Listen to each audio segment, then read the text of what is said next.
You know what? I had to do it. This bastard. Oh, that's funny. That's funny. Porta potty The picture guy's when you look sending like me Milton from selfies. I'm like, fucking Mike, Office Space. you're looking at the. You're not even looking at the you're looking at the viewfinder. Can you take a picture?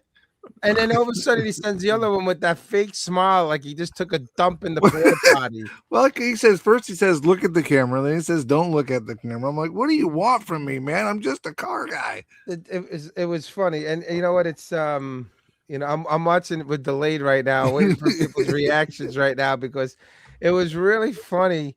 The fact that you can't file directions. You got a Sunday show on YouTube, like on StreamYard, and you can't file directions. Send me pictures of in progress work with some finished pics. He has no finished pics. This guy's a name, Rob.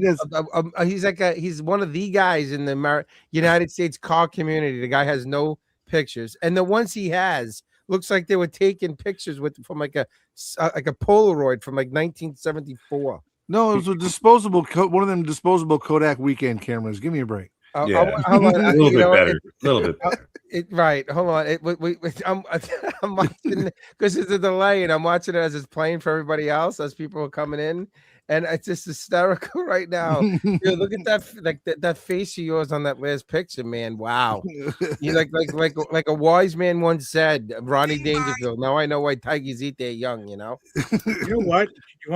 You weren't listening to me, but you know that last picture with the porta potty. You know who he looked like, right? Who? I'll show you. No way, that dude's got way too much hair. Oh, dude. If I had that picture right now, we do a side by side. I'm joking right now. All right, well, listen, Mikey Outlaw's here. I mean, again, this was definitely not a Rob Riv decision. It wasn't even a group decision. This was like an HR decision. Hold on a minute. We're all on here, and Santucci's behind in the back of the screen right now. Poor Tucci. There he is. Not even on here. What up, dude? Finally some class to the show. It's so good. We got a lot of guys coming in, man. I got in the room. We got a lot of guys leaving too. Squid's out. He says, "See you fuckers. No cars for me tonight." Yeah, because you can't talk about Mission Models paints, that bastard. What do you call it? No. I come in to set this up, and I see that Darren messaged last night at 8:00, like getting ready for the show. And I'm like, I said to myself, didn't Darren read that it's Friday night this week? Listen, we have low standards in our group. Like, we don't have, we're not the smartest tools in the sharpest tools in the shed and smartest guys. What's up? Cat is here. Here's Darren. Darren, I'm just talking about you. I guess you came in last night and made a message. I come in, it was hysterical. All right. So anyway, we got Mike Outlaw here, Mike Scale Outlaw, Mike Janice, whoever you want to. What up, guys? Again, this is more of a DEI thing. Like, we were forced to bring him on tonight because come on, you got to tell the truth, Riv. I wasn't invited. Nobody voted me on. I freaking guilted everybody to come on the last time you were on the Sunday show, so I guilted everybody. You did, and I feel bad because I started a little trouble over there too, and then I'm getting my phone blown up about the shit that I was saying. Listen, man, trying to make people have a good time and laugh and have a good time. Car guy, yes, we got Logan. We're going to talk cars. Listen, full disclaimer. All right, we're gonna have a disclaimer before we start. Like I said before, and please, if I offend anybody, it's not intentional, or maybe it is. Mike's a little slow, so he doesn't follow directions well. There's a couple of reasons why he doesn't follow directions well. One, he's lives in Florida. This guy is kind of like backwards a little bit. He works hard too, to your credit. You're a hardworking guy in some ways. I mean, you do nap a lot. You're like a swimmer. Like, you eat a lot, then you take a nap, and then you work and you take a nap. That's what you do. But in this case, I was told that we had to bring you. Even Kev knows. We had to bring you on. DEI. HR said you got to get Mike Outlaw on. He's on the Model Car Mania show. You haven't showed him any love. I said, listen, I don't want him on. He's not that funny. He's not witty. He takes terrible pictures. I do take terrible pictures. I will not deny that. I do take terrible. How was our back and forth the last 2 days about the pictures? Oh my God. I was ready to jump off a bridge with rocks. I couldn't take it. I'm like, you can't take a picture. You got why spend all the money on a photo booth if you're not going to use the photo booth the way it was intended? I'm glad you cleared that up the way it was intended, because I am using the photo booth. It currently is holding some paperwork. and an airplane model that I built. Yeah, listen, man, very disappointed in you. But we're gonna try to listen, man. This is what we do. We adjust, right, Rob? We adjust on the fly. We make. You know, you gotta take into consideration your limitations, Mike. Not only as a modeler, but as a friend. You're not a friend. You haven't been recently either. You make Santucci look like fucking friend of the century to me, right? You act. We're just saying much too, but we're gonna have a good time. So hold on. So I gotta ask Frankie Donati something, Mr. Donati. Yeah. You are the organizational guy of this group. You keep shit together. Were you able to even decipher anything that had to do with his pictures that he sent? Oh, I was raging. I fucking right, but did you figure out like an order? Because it's sort of like this, throw everything at the fucking wall and whatever sticks, it sticks. That's what I had to make fucking notes on a cutting board just to make sure I got it. I'm telling you, man. I'm trying to be a little funny, but in a lot of ways, I'm being kind of serious. It's like, wow, man. Steve, you're a teacher. You know when the kid in your class has attention deficit disorder, right? Oh, yeah, you are 100% that person. Listen, Frankie, I understand your confusion, but what he's not telling you is I sent those pictures in groups, right? So the in progress with finished pics was in one group, and then da-da. What he did was he just kind of run them all together on you, so you had to decipher. Okay. But not only did I send the pictures, but I sent a breakdown. Okay, this is what this one was. Next time, if you are ever on here again, never happening again. We fulfilled our obligation. Maybe one night it'll be like, you know what? We're gonna have anybody who does models and rides a bulldozer. Then we might have you back. That would be me. That would be probably the only one. All right. Well, listen, the roasting of Mike it's just beginning. There's going to be more roasting at some point tonight, but we are going to talk fun a little bit. And I got to give him props, Mike. Before we get serious, who's Imperial Model Works 8473? That's Logan. Logan Hanscom. Oh, okay. Okay, good. All right. And Boston Buds is a friend of mine. Hey, listen, no offense. Listen, Logan was on before Mike. That just tells you how much higher in standing we hold Logan. Well, he's a much better builder than I am. He should have been. That is true. And he takes pretty damn good pictures for a guy who is technically not savvy. For a guy with red hair. Yeah. Red, my God. You can't get more red than that guy, man. Wow. It's red. Well, that's the difference between me and him. Is mine used to be red, and then it just his stayed red, mine turned loose. All right. Well, Justin Ryan obviously is not coming in. I don't think Justin. I don't know, man. I'm worried about this guy. I think we should go back to the now than ever before. We should go back to the fucking hiring fair. Yeah, we might have to do like replacing Private Ryan Part 2, the sequel. This time it's for real. Yeah, this time it's for real. But no, so Mikey Outlaw's here. Mikey obviously is a host, one of the co-hosts of the Model Car Mania show. He does a pretty damn fun job over there. It is a lot of fun. Mike is a good friend to the group. He's a big part of our group. That's why, surprised we haven't had you on your own live cast earlier, but we kind of try to rotate the genres of like what we're going to focus on. I mean, I'm not a car guy, so it's not like I can't really like pick your brain too much when we show you stuff. It's gonna be a little more difficult tonight because your pictures are pretty bad. It might be we might lose a lot of people when we start showing the pics. I see a lot of people are participating in the chat though, which is great. What's up, Mike? What were we gonna say? I was going to say that might be the topic all by itself, right? How nasty and horrible my pictures are. Right? Hold on, that's the backup. That was my backup. Before we start, Frankie, can you find a picture in there of a paint bottle? The picture of a paint bottle that he's holding. Can you show it for me? Yes. Just bring that up, and then I want to say something, and then we're gonna get started. All right, because this is what I'm talking about. It's orange. Your hair's not orange. I know where it is. I gotta find it find it, Frank. While we're talking, I'm gonna give Logan a hard time because he's coming back and saying stuff. It's orange. Thank you. Yeah, no. Yeah, we're gonna be okay.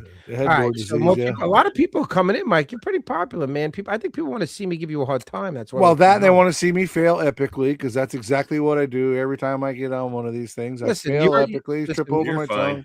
No. Listen, Mike, I love you. You're a friend, and I don't lie. Like there's some friends that you just don't have really high expectations for. There you go. Because you don't want to be let down, and you're one of those guys for me. Like I just that's why you impress me so much, is because my expectations are so low. So the things that you accomplish, like if Rob Adams did it, it's like, yeah, good job, Rob. But when you do it, we have like a party.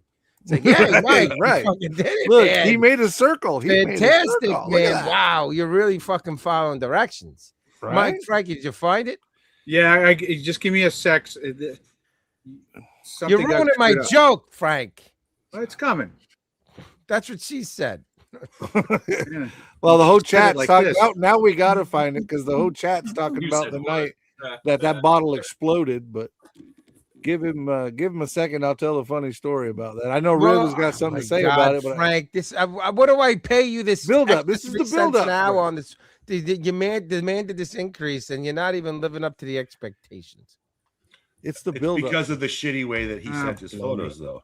Not the way I sent them. I sent them to Riv. Riv sent them to him.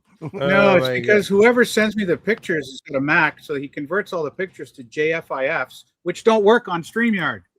Oh, okay, my bad. Okay, well, okay. So when you find it, we'll go. I'm sorry. What was that again? Who's bad again?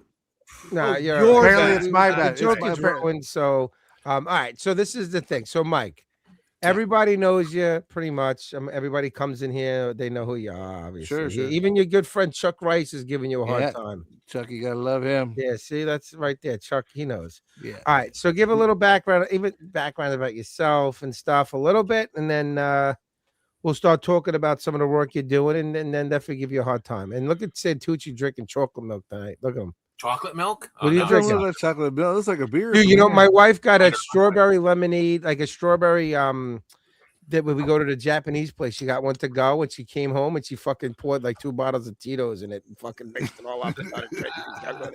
She's like, I had a rough week. She's upstairs. She drank it. I walked upstairs to see how she feels. She's fucking passed out on the couch, drunk. I've got one more week. I take a day off because I'm doing a filming with Discovery Channel in Philly. Okay. And then I've got 3 half days. And then you're done. I'm done. Ooh. Cool. Well, Summer vacation. there's a lot of things. Yeah. There it is. Listen There to it this. is. There it Outlaw is. orange. Wait, is Yeah, that so your this- hair color? This guy, Your hair? this guy gets. That's what it looked like when I had some. Yeah. You would think a guy who got a paint named after him called Outlaw Orange. This guy got a paint, Yep. right? Is this guy named a paint after you? He did. My good friend Tim Casper at Tiki Paints down here in Ocala. He actually lives in the Villages, but he made that bottle of paint for me. He makes all different colors, but he made that one just for me and my pacer. And I was super excited to have it. And you can't even take a fucking good picture with that paint on your model to pray this guy. It's not even on my model yet. Fucking guy, man. I'm not there yet. I'm still working on getting it there. Still in primer. Do you and- deserve to have a fucking paint named I after you? deserve. Listen, I'm such a nice guy that these people love to do these things for me, and I'm very appreciative of everything you do. Now, the funny story with that very same bottle Okay. is we were on the Discord one night, and I was trying to show some friends that amazing color. It had been sitting for a while, so I wanted to shake it. Well, it's a glass bottle with a BB in it. And my luck being exactly what it is, y'all can't see, but right here in front of me, I have like 100 and something bottles of MCW, and I have every one of Tamiya's paint, that every bottle they make, I have it right here on the wall in front of me. So as I'm shaking this orange glass bottle, the BB catches the corner of it just right and knocks a little piece out of it. And I ended up slinging it onto my wall, and I'm like, oh, and I pulled it back. That was that feminine scream that Charles was talking about. And I'm wearing a $45 Columbia fishing shirt, and now it's blue with orange all over the front of it. And so between slinging it all over, did you log out of the room very quickly after that? No? I did not. I stayed in there and let everybody laugh. Is that in our Discord or another? It was Discord? it was in San I Discord. missed it. I would have loved to seen that, man. Logan was there. It was very feminine. Yeah, I was yeah, no, that would be cool if you were video. Is Discord video if you don't? No. That would be pretty cool if it did. It would have been. Well, I'm glad it doesn't. A couple of guys in our group might get arrested for Christ's sake for the shit they pull. Fucking Chuck Rice is one of them, for God's sake. All right. But I was worried that I wasn't going to have enough now to do my model, but I told Tim about it. Tim Casper, again, the guy that makes that paint. And he was like, "Listen, I got more. I can make you." Well, he some only more." made one little bottle. He made a whole fucking color just for you, but he only made one bottle. No, that's what he was saying. He had more. Right. He just gave me one bottle. So he only gave you a bottle. He could have given you like at least 6 that comes in a box. No, it was down there. He just gave me one. I was happy to have the one. That's all I needed You for the sure car. it wasn't like another color and he just wrote Outlaw Orange and it's not really Outlaw Orange? If he did, then he followed my wish list, because I gave him a wish list of what I wanted in the paint. And if he did, then he did a heck of a job before he even knew I wanted that's that cool. color. I'm breaking your chops. That's awesome. Yeah. All right, so let's talk to models. We're going already 15 minutes in. I think everybody who's going to come in for now is going to be here. Sure. The chat is booming. People want to see some of your work and make fun of it as well. Like Absolutely I do. make fun of it. So Mikey, you've been in the hobby for not a long time, man. Considering not really. I got the same story many of us have. Did it when I was a kid. Got out to do the life thing. About almost 5 years ago, I found that I was spending entirely too much money at the bar and decided I wanted to have something to show for it. So about 5 years ago now, almost, I sat down with 16 model kits and some old Testors paint and got back into the hobby. And, here we are now 5 years later and having a good time with it. And 5 years. You've only 5 years or 500 kits later, right, Mike? No, 5 years, almost 3,000 kits. Yeah, not quite. Wait a minute, time out. You've been in the hobby seriously for 5 years. Yeah, that's it. That's it. Wow, and that's not man. that's actually 5 years would probably be a stretch. If I went back to my YouTube channel, it's probably about a little over 4 years. Wow, man. I wish I would ever get that. I wish I can get that feeling back of like getting like when you start really getting into the hobby, but like you're still a newbie, man. Yeah. Relative, I mean, of course, years. still got milk on my chin. But think about that in 5 years. I mean, you got a name for yourself. All some bad and some good, right? Maybe more bad than good. Probably more bad than good. You're on a podcast, good podcast. Yeah. On you. You also had your own little AMC show that you did with a couple of those other guys. Yep. I liked. I was on. You had me on as a guest there, and I really that's a good show. Enjoyed those guys that you were on. I wish them the best. I don't know if they watched this, but they were a good bunch of guys. I really enjoyed those guys. I mean, listen, no one knows what happens behind the scenes at these things. Like the Miscreants and Tooch knows. Steve Santucci, myself, were on the Miscreants. And there's always stuff that goes on behind the scenes, and sometimes you just don't get along with people, and you got to move on and do your own thing. Yeah, and people can't get mad or offended that you did your own thing and were successful. So right, and those guys, mostly with them, it was they do it during the week, right? And I needed, with my work schedule, I had just taken on a job where I was driving back and forth an hour and a half every day, and working 12, 14 hours. It just didn't work out. I ended up not being able to bring to them. I couldn't be there for them in a way I needed to be, so it was best for me to leave. And they've gone on with the show and had a lot of fun and doing very well with it. Happy for those guys. Listen, in all honesty, something like this that we do, this live cast, I mean, this is, you send me your pics, I make the intro, I make the thumbnail, I send them to Frank, Tooch and Rob. We don't have a script. It doesn't need to be. Like, I don't want things to ever feel like they're scripted. It needs to feel fun. Like, it has to be natural. And like, who wants to listen to things that seem like they've been fucking predetermined, for God's sake? I mean, I'm like, obviously the one thing that we're always got to be prepared for is Rob Adams being drunk by halfway through the show, but that's just a given. Like, that happens from one show to the next. We all know. What time is it by you, Rob? What time is it right now? It's 8:19 Eastern Standard Time. So by 9 o'clock, Rob will start stumbling over his words a little bit, right, Rob? Probably. I was hoping to get drunk. Started my holidays today, man. You never know what's going to happen. Hold on. Kev Smith said you were a moderator for them over there? No. Kevin's the moderator. They hired him as a moderator on their show, the AMC show. Moderator for what? The AMC show. To do what? He basically watches the chat to make sure. His job is to watch the chat and make sure nobody's doing anything. Dude, anybody, what? They can't yell at each other? You can yell. I don't know. It's not me. That's not me. I'm telling you what the moderator to watch the chat. You can have a moderator that watches the chat, and if somebody puts up something that you don't like, that's whatever. No one right in there that Mike is a good modeler. If anybody, then you have to worry about that. No, anybody talks about Mission Models paints, they're getting banned. So whoever wants to be the moderator, keep an eye out, right, Frank? Absolutely. All right, Frank. So let's never. We've never banned anyone. We just ignore their comment and move on to the next one. Yeah, I don't have time to fucking ban people. It gets confusing after a while, but that's their show. That's what they want to do. So they're still around, huh? Oh yeah, they're still making shows. They're every Thursday night. Interesting. They're doing it. Cars, mostly cars. Yeah, they're definitely automotive based.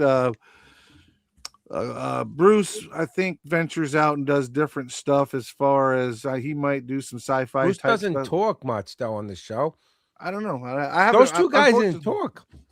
Like well, they brought in two other guys. They brought in Joe and Paul. Who's Joe and who? Well, this is not. I don't know. Yeah, I mean, we don't need to get into it. That's their show, and we certainly we wish. No, man, listen, but that was a good time. I thought it was nice, and that kind of got you started. And I've been saying you guys do the Sunday show. You and Jason do the Sunday show. Build show, which is really good. You guys get about 100 guys between your channel and his channel that simulcast it, right? Yeah, we average anywhere from 100 or from 80 to 100 people come in there. We're blessed with that. We really love doing that. I think it's a timing thing, and of course, Jason's very, very popular in the group. I'll be honest with you. Most of the people come in. If there's 100 people in there, 75 of them are coming in on his channel. We usually get about 100, throughout the whole night during a show. The number that shows is just the people that are in at that exact moment. But people leave, people come back. But it tells you how many people came in to watch for a little while, which is pretty cool. Listen, man, you guys got a good thing going. I mean, you're definitely like. Let me think here. So you, Brian, Jason, Jody, and Justin. So we know Justin and Tim on Sundays. No. I'm talking about the model coming. Oh, I'm sorry. Don't bring up Tim in the podcast. I don't have another problem here. Right. The thing is with the podcast, you got yourself, you got Brian, BG, Justin, Jody, and Jason. Jason. How can I forget Jason? Right. I guess Justin's probably the worst model in there for cars, right, Rob? I think Justin's. Yes, I disagree. I think he's very good. For the sake of not arguing, let's make Justin the worst. Okay. Maybe he's Jody's here to defend himself. Is Jody the best? Jody's the best, maybe.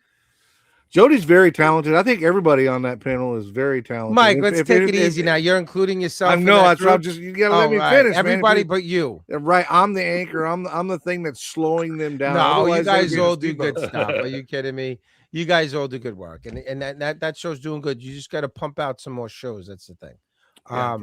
Yeah, awesome. So, Frankie, let's start showing some of Mike's work, and let's see the response by the viewers. Let's see the chat. Let's get a poll up and ask people, how well did Mikey do on this project? Chuck Rice, you're an ass kisser to Mike Outlaw, so you cannot vote. You start with the armor first. This was all right. So when Mikey sending me his pictures, I'm like, what are you sending me this armor piece? He's like, that was my first armor piece I did for the turkey shoot, right? Turkey shoot? Yep. That's exactly You did a pretty good job for your first armor piece. I will say that. That was a kits that I picked up in North Carolina at a like a flea market type thing, and they were cheap. I sent Frankie a bunch of them, but I had never done armor, and that one was a 1/32 scale Russian tank, so I did that. This is 32nd, huh? Yeah, it is 32nd scale. Is this the monogram kit? No, this was Frankie. They're old kits from yesteryear that, like I said, I picked up at this flea market thing. No. What was the name of the company that makes it? That's what I'm trying to. I don't remember. But it wasn't monogram. Interesting. It's very old stuff. Yeah. Well, if it's 32nd scale, right, Frankie, it is old then, man. Yeah, that's pretty old for 32nd scale. But you know is what? It 32nd or 72nd? It might be 72nd. No, time out. There's a big difference between 72nd scale and 32nd. Is it big or tiny? Tiny. Okay, it's 72nd scale. Okay, yeah, 72nd scale. All right. Small. So you did. I could tell the tracks were like tough. Those are tough tracks in that scale. Yeah, they kind of were flexible, and then they come together at one point and had to glue them.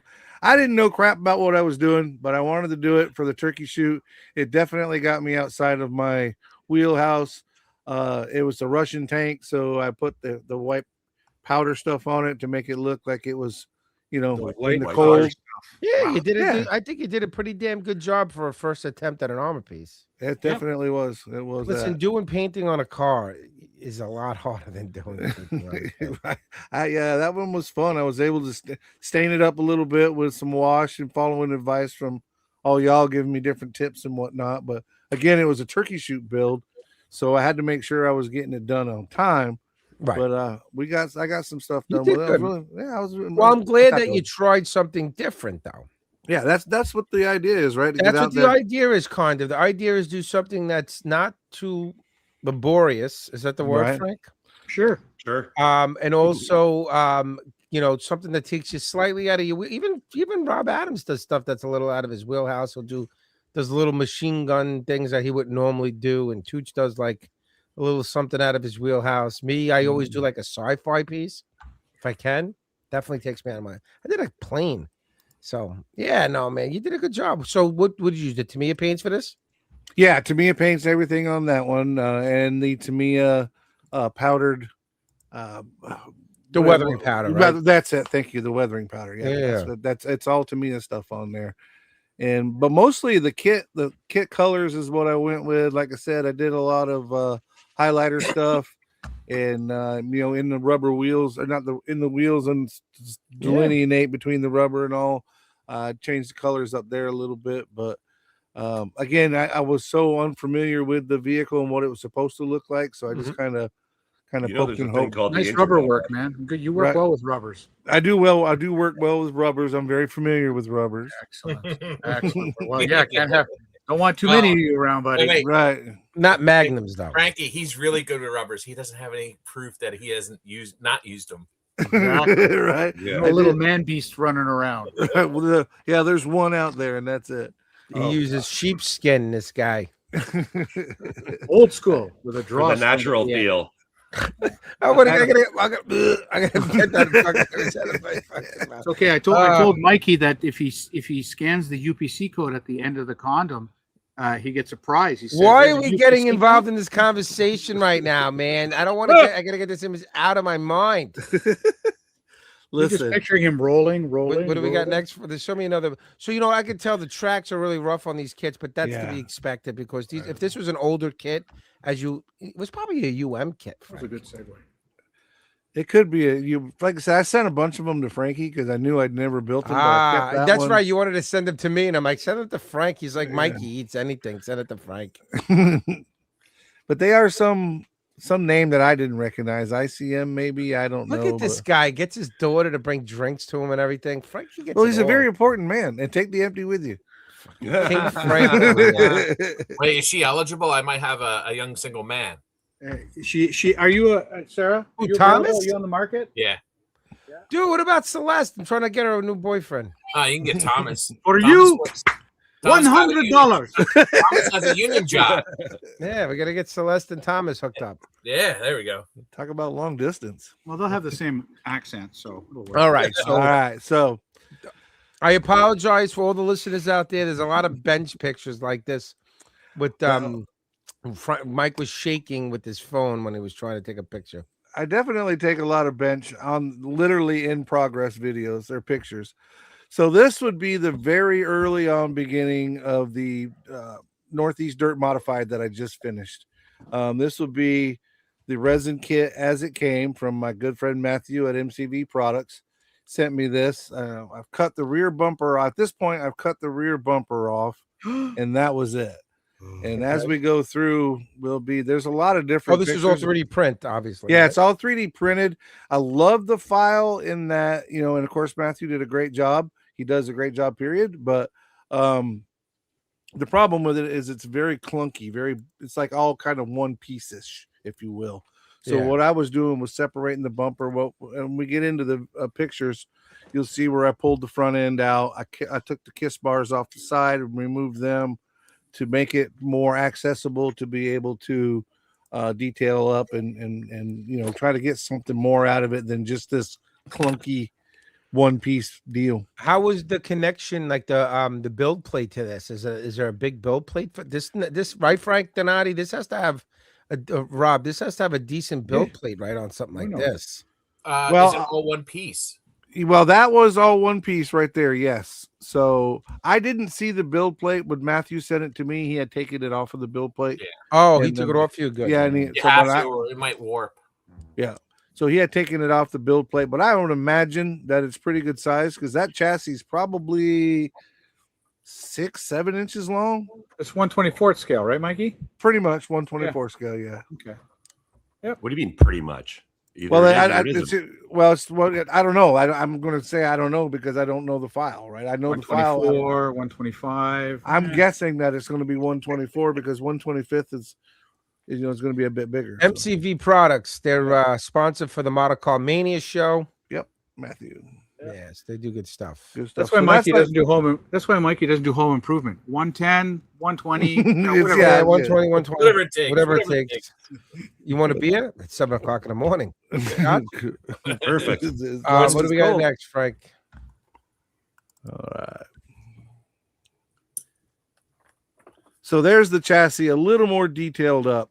But I removed the shocks because there's different chassis styles, and my brother has a real 1-to-1 race car, and that's what we were molding this after.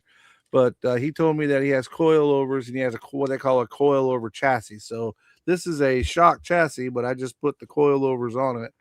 Those are 3D, not 3D. Those are photo etched coilovers on the front and the rear. If you look at the front, you can see that the whole front clip is now black. Those control arms, or excuse me, those links, control links, and everything up front, the axle itself, I removed from that chassis. There's a good picture of it. Everything that you see there that's black had been cut out of that tube chassis, removed, painted up, detailed, and put back. Again, that file is such a pain in the butt because it's so one piece-ish.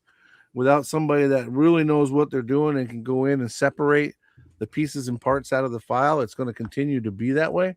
If you're not trying to detail it, it's fine, right? You spray it all up one color, right, and go for it. And if it was anybody else's build, but again, I built this for my brother and I wanted it to be right. So I spent a lot of time and a lot of effort, pulling all that stuff apart. If you look right at the link where it meets the chassis, you can see where it didn't quite, when I glued it back together, it didn't quite line up. So you can't tell when the chassis is on there, but you can definitely look at it and see that's a lot more detailed than what was on there. Where the wheel goes, is that like a brake plate or something? Yeah, that's the brake. The silver part's the brake rotor, and the red part's the brake caliper. Did you drill those out? I did drill those out, but only because they were divoted, if that makes sense. And I just drilled them out the rest of the way. So what are you using, like a 2.2 mil? Yeah, one of those little teeny tiny drill bits. Yeah. I don't remember the size, to be honest with you. Now, was it already silver, that thing, or you painted? No, it was 3D printed, so it would have been the same color as the the 3D print. So okay, everything. Because I was going to say, because if it's plastic and you do those drilling to blend it in a little bit after you do the drilling and you clean it up, you just use a little, to me, extra thin, and you just put it on top of it. It kind of like blends it all together. Right. But obviously, if it's 3D printed, you won't be able to do that. Right. That's a little trick. Yeah, you can really see the difference here where when it's in its natural form compared to when it's black. Like I said, you had to cut all that stuff out of there. And and if you look at the brakes and the rotors that are on that car, or in that picture right there, it's not the same brakes and rotors. So when I cut it out, I removed the clunky brake, the clunky rotor, and detailed it all up with an aftermarket 3D printed, rotor and right, got it all back on there to give it some more detail, make it look right. There you go. Milo, see that thing? See how you have the model on top of that thing that's black? It's a black piece of paper. Right. Do an infinite background where you roll it from the back to the front. So when you take the picture, the whole black background will be behind and then on the bottom of the model. Okay, that'll work. I can do that. Cool. All right, so here's the chassis before those links. I took a picture of those links because I painted that whole chassis white when I first got started. But if you look, obviously in the other picture they're black. This is before I cut it out. So I got my little 3D photo etch saw, and I sawed everything out, got everything out of there to where I could paint it up black. But I took that picture for two reasons: one, to show the difference, and two, to look at it and so if I screwed it up, that I could add something to go back to be as a reference point to be like, okay, this goes here, that goes there, type of thing. But once I pulled that out, I painted it all black and put it back together. It'd be funny for a 3D printer guy to do What's that? Print fucking mold lines on the right. Here's your tubular frame. Now fucking clean it all up. Right. Well, I'm here to tell you, even on them tube frames that like that, you still get a lot of the chicken skin, right? So you got to sand that chicken skin down, and it's a lot of work. There's a little bit of, if you look, that picture is actually trying to denote, if you look at the top of the tower where I can point at it, but you guys can't see what I'm talking about, but there's a white pin sticking out. That's actually a small piece of metal that I put in there for the front coil over to go on to, from where I cut out the front end. But I took a picture of that, and then you can, hang the coil over off of that and brought it up to the suspension. But if you look, that's what the white chassis looks like now without the axle in it after I cut it out. Okay. Yeah, we gotta now. That's a very narrow picture that was. Yeah. Look at that. Was that Petty back there? Was the picture of that? Yeah, that's my 50. That's my 43 Richard Petty car. You never take a nice picture of it, for God's sake? I could have put that in the beginning. You could have, but I took it to some shows. It didn't get much attention, and it wasn't my favorite build, so I kind of put it on the back burner back there. I had some stuff I wanted to do to it, and I just haven't got around to doing it yet. But it was done at one point. Now it's not. It's undone now. Yeah, if you look, the rear tire's missing, and it needs some love, is what it needs, and I just haven't had time to do it. I was focusing on this modified to get it done for the longest time. All right. But there's a little combination. Now you first, a lot of places in the world, what the hell's kitchen skin? What is that? Mad Jeans, what the hell does chicken skin mean? Chicken skin is the dimples that 3D printed products will get on, and they get these little dimples on them. I call it chicken skin. You mean for where they remove the supports? Right, exactly right. Call it like a golf ball. It is same idea as a golf ball, but chicken skin, golf ball, same thing. Chicken skin just. Hold on, what did that say, Frank? What did that just say? Charlie's just dissing us, so we're gonna have to go down and. Do you see, guys? Is the little detail that I only expect Charlie to give us? Yeah, right. Guy, there's another one. So this picture is actually going to start to show us the body a little bit. Unfortunately, that was another piece that I worked on, that the bottom part, not the white part, but the gray part. They if you remember in the original picture, it still had the kiss bars on the side of the on the side of the chassis. I had removed those, and that's what those holes in that chassis are for. That was actually a two-piece thing, right? So you put the chassis on with the bars in place, and then you put this other piece on the bottom and glued it in place. I didn't want to do that. So I removed the kiss bars and made that all one piece, sanded it down smooth. This is actually a picture of the inside. And if you see that line that goes up and then goes up over the rear the wheel well and goes back, what that is when this kit was printed, the interior part of that was actually still there. That's where I cut out the interior part, which when we move on down the line at the pictures, you'll see what I'm talking about. But it was all one piece, and basically the interior was one piece. And for me to get in there and be able to detail it up and get the decals I wanted and the paint in there, I had to separate it. So I took the back of my hobby knife, and where you see that line on the side of that panel, that's where I ran my hobby knife over and over and over again till I cut through it and did it on both sides to make that what was a one piece into a two piece. Right. Varen's asking about your lacquer pot. That's like a slop pot, like you're dumping your old paint and stuff in there, right? No, that's actually just a really dirty brush cleaning pot that I haven't done anything with.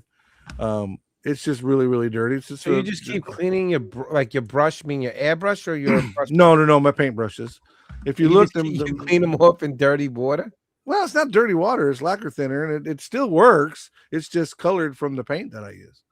Yeah, but you're still cleaning your brush. That's like taking a bath in dirty fucking water, Mike. Well, if you put it in there. I'm gonna take a bath. Let me just step in this tub that I've been washing my body in and haven't drained it for the last 10 years. What are you doing? Look over to the right in front. Clean your fucking lacquer thinner. Yes. Okay. And what are you brush painting lacquer paint for? I've been brush painting lacquer thinner. It could be anything that I'm cleaning up with. It could be enamels. It could be whatever I'm using. Enamels Brush and paint. lacquer. You're not cleaning acrylics with it. No, You I'm definitely not. You can, but I don't. You can clean acrylics with lacquer paint. Yeah, lacquer shit will take anything off, man. All right, so we kind of jumped forward a little bit, but this is the car. This is the inspiration for the modified. That's my brother's 1-to-1 number 14 Crash Palace modified. He lives in Vermont, and that's his 1-to-1 car that I was building. So we came up with that because we built, my friend Tim, the guy that made Tiki Paints, printed me up a little stand to get to that was in the intro, but that's basically the inspiration behind. Is your brother on a card? Is that a card? That's why I created that card, but yeah. And that's your brother on there. Yes, my brother. Yeah, definitely the better looking brother. Definitely. He is better looking brother. Don't tell him that because his head's bigger than yours. All right, so if you look, here's the two piece I was telling you about. The gray part and the blue part used to be one piece, right? Oh, okay. And I went in there with my hobby knife along that edge of the gray, that where you can see where the wheel hump is and all. Yeah. I went along there with my hobby knife and separated the two of them, so now I could actually do some painting and do some detail work on it. It was a pain in the butt, but once we got it apart, it was real nice and able to work with it and get it where we wanted it. And if you look close, you can see the chassis up in the back. And the blue is a Pepsi blue. I got asked a bunch about the blue. It's a Pepsi blue that I got from Scale Finishes. The man that owns Scale Finishes is a pretty good friend of mine. He was able to get it and send it to me. So it's pale blue or Pepsi blue with a racing white, which is just kind of a standard white. Interesting. All right, so now you can see we're coming into the decals a little bit. Now, how'd you make the decals?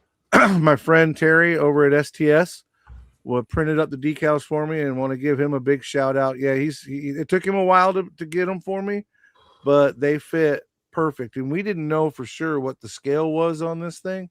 Okay. But we got kind of lucky in that my brother's race car, this car is actually in an iRacing game. So my brother could be like, if you have iRacing, the big block super modified game, you can actually pick my brother to be one of your race car drivers. Well, when he got to be part of that video game, he had to send basically a 3D, not 3D, what's the word I'm looking for? A file of his wrap, right? Because they're all wrapped anymore. They're not painted. And so he sent that file to iRacing, but he had it to where he could send it to me, and then I sent it to Terry, and Terry was able to use the file and shrink it down and do what he needed to do to get it on here. Probably the most unique thing and reason why I took a picture. It's only on one side. He does. I don't know why he does it. He's never told me the story, but if you look at the one, it's facing backwards. Yeah, it is. And that's the way he does it, only on the driver's side. And that's the way he does on his race cars. What video game did your brother's stuff get in? It's the iRacing big block super modifieds, I believe it's called. Video game where it's on the PC or something. Yep, that's the top. So that'll be the number 14. That's his number. CG is his name. Like I said, he's my older brother. He's 7 years older than I am. This car will eventually end up in his trophy man cave place. And he's still racing, your brother. It's like he's 60 years old. Because he's 7 years older than me. So he's 62 years old. And he's still racing. In fact, he's building another brand new car right now. He's still racing it. Frankie Donati's 62. He can barely walk up the stairs. CG, you wish, motherfucker. He can barely stand erect while he's taking a piss in the urinal. He's got to sit. I'm 57 and I'm erect right now, so bite me. I love the screen here. This is even great. We didn't. And there's nothing wrong with sitting while you pee. It's comfortable. We eliminated Santucci. I love it. Well, let's not eliminate Santucci. He's the man. Now, Frankie, that picture is for the yellow car. If you can find it. Shit. That's fine. That's fine. No biggie. Like I said, like I said, Mike, you would have thought, you being a seasoned pro with all your live casts, that you would know what to do. But I did. I sent them all to you individual. I said, "This is the yellow car. This is da da da da da da." Listen, You just man, sent them all to Frankie. I just downloaded them. I told you. You said you should have emailed them to me. You sent me like 700 pictures on Facebook Messenger. I had to individually download every picture. All right, so there's the car, pretty much done. That's now I will tell you, we didn't show any pictures of the motor, but I have an aftermarket motor in there, and I put the really big air cleaner on it, the hood wouldn't really fit. Big air cleaner. Is this your motor? That's the motor, yeah, but that's the right motor. That's actually a 3D printed motor from Herd Hobbies, which is a very, very nice motor. If you're doing asphalt or dirt roundy round cars, that thing is really, really nice. And it's also very, very accurate. TJ, I got yelled at today by my wife for pissing on the seat. It happens. I know how you get that on them big jumps. Stay sitting. It's more comfortable anyways. Fuck. Right. Yeah. Frankie, there should be a picture of the chassis with the motor in it, with the motor in the chassis. There should be it's a white one. Yeah, okay. Whatever you say. Yeah, there you go. Look at Frankie's earning his money today. There you go. Earning his keep. There you go. So there it is in the chassis, and we got that big air cleaner on it, and I was able to get that K&N, and I was so proud of getting the K&N part done that I didn't want to put the hood on it anyway, which is another piece that we separated because it was all molded together. Who the hell's we? You got little elves working with? Well, me, myself, and I tend to talk to myself. Mike is so he's tough, man. He speaks about himself in the third person. I do. Yeah. But if you look, when he goes to the bathroom, it's the royal we. Sorry, right, the royal we. So this picture also will highlight exactly why I separated the chassis from the body. Make it bigger, Frankie. And big in it? Okay, you got it, big boy. All right. So now if you look, we've got the center section back to the outside skin, right? So the center section was black and the outside skin is blue. So when I got ready to paint that, there was no way I was going to get that black in there and the blue in there and get it taped off and get it right. So that's a big part of the reason why I actually separated it, and where we saw it separated in the picture earlier. No, right. It looks really good, Mike. Yeah, it came out really nice. That's where's the wiring? There's no wiring. There is. If you look, it's there. Well, look at right behind the air cleaner, you'll see a little blurb of red. Yeah, red. Yeah, okay. Yeah. Who makes the carburetor? The carburetor is made by Herd Hobbies. The whole thing is made by Herd Hobbies. If you look, there's wire running out of the fuel line and down to the motor. You don't even know what a carburetor is. Is that not a carburetor? There's a carburetor underneath. The carburetor's underneath it. Yes. Yeah, the big ass air. What is that on top? That's the air filter. All right, the air filter. Right. That's the big ass air filter. Well, I got it separated, and but that hood scoop on that one isn't quite big enough. So I wanted to show off the motor anyway. So long story short, when we display the car at the shows, the hood is sitting next to it or leaning up on it. Like they kind of took it off and like they might be tinkering with it or something. But well, yeah, you want to leave that fucking right, because that motor is exposed. I want to get that out there where you see it. There's the stand that my friend Tim Casper made me. So when we displayed it at NNL East, the model was sitting on that stand. Is it just cardboard or what is it? It's 3mm PVC. Okay. So Tim is so you had this at NNL East? I did. I had this at NNL East, correct. Nice. Yeah. And what did people say about it? They liked it. Everybody seemed to like it. Of course, it's it's not a judge show, so it wasn't like that. No, not that. I like those. That's how shows should be, actually. This was got a lot of thumbs up, and I had my cards out there and pictures and stuff, and the stickers, and people really enjoyed them and took the stickers and talked about it a lot. Man, I had some guys that come up that been following along during it because I've been building that thing. It took me almost a year to build it. So been a lot of followers, people checking it out, and it looks good. Well, it's definitely unique. Terrible picture, but really good. That is a terrible picture. That particular one is a terrible picture. Yeah, but the one before it wasn't too bad. But no, it's extra terrible. Extra. All the other ones are terrible. This is extra terrible. That one is extra terrible. All right, Mikey, we're gonna move on. We're gonna move on. What are we moving on to? So this will end up being the 68 Dart that I did for Acme last year. So what we're looking at here is the very beginnings of the chassis as I'm getting ready to build it. Now, y'all might recognize, some of you airplane and guys might recognize at least the name on those seat belts. That's the and now I'm going to draw a blank. Who in the military and automotive or aircraft makes really good seat belts? I cannot think of their name right now. HGW? Nope. Dang it. It'll come back to me, but they're really nice seat belts. But they're known more for photo etch in the Edward. Thank you, okay. Edward. I was thinking real seatbelt manufacturer. Yeah, those are Edward seat belts. So those are really, that was the first time I had ever messed with those. And again, one of your guys on the show, I spend a lot of time in your Discord and I listen and try to learn some stuff. But they said that they made those car ones, so I went and looked for them, found them, really liked them. Love the way they go. They're photo etch, or are they? Yeah, they're photo etch. Yeah, they're the Edward photo etch. Pre-painted?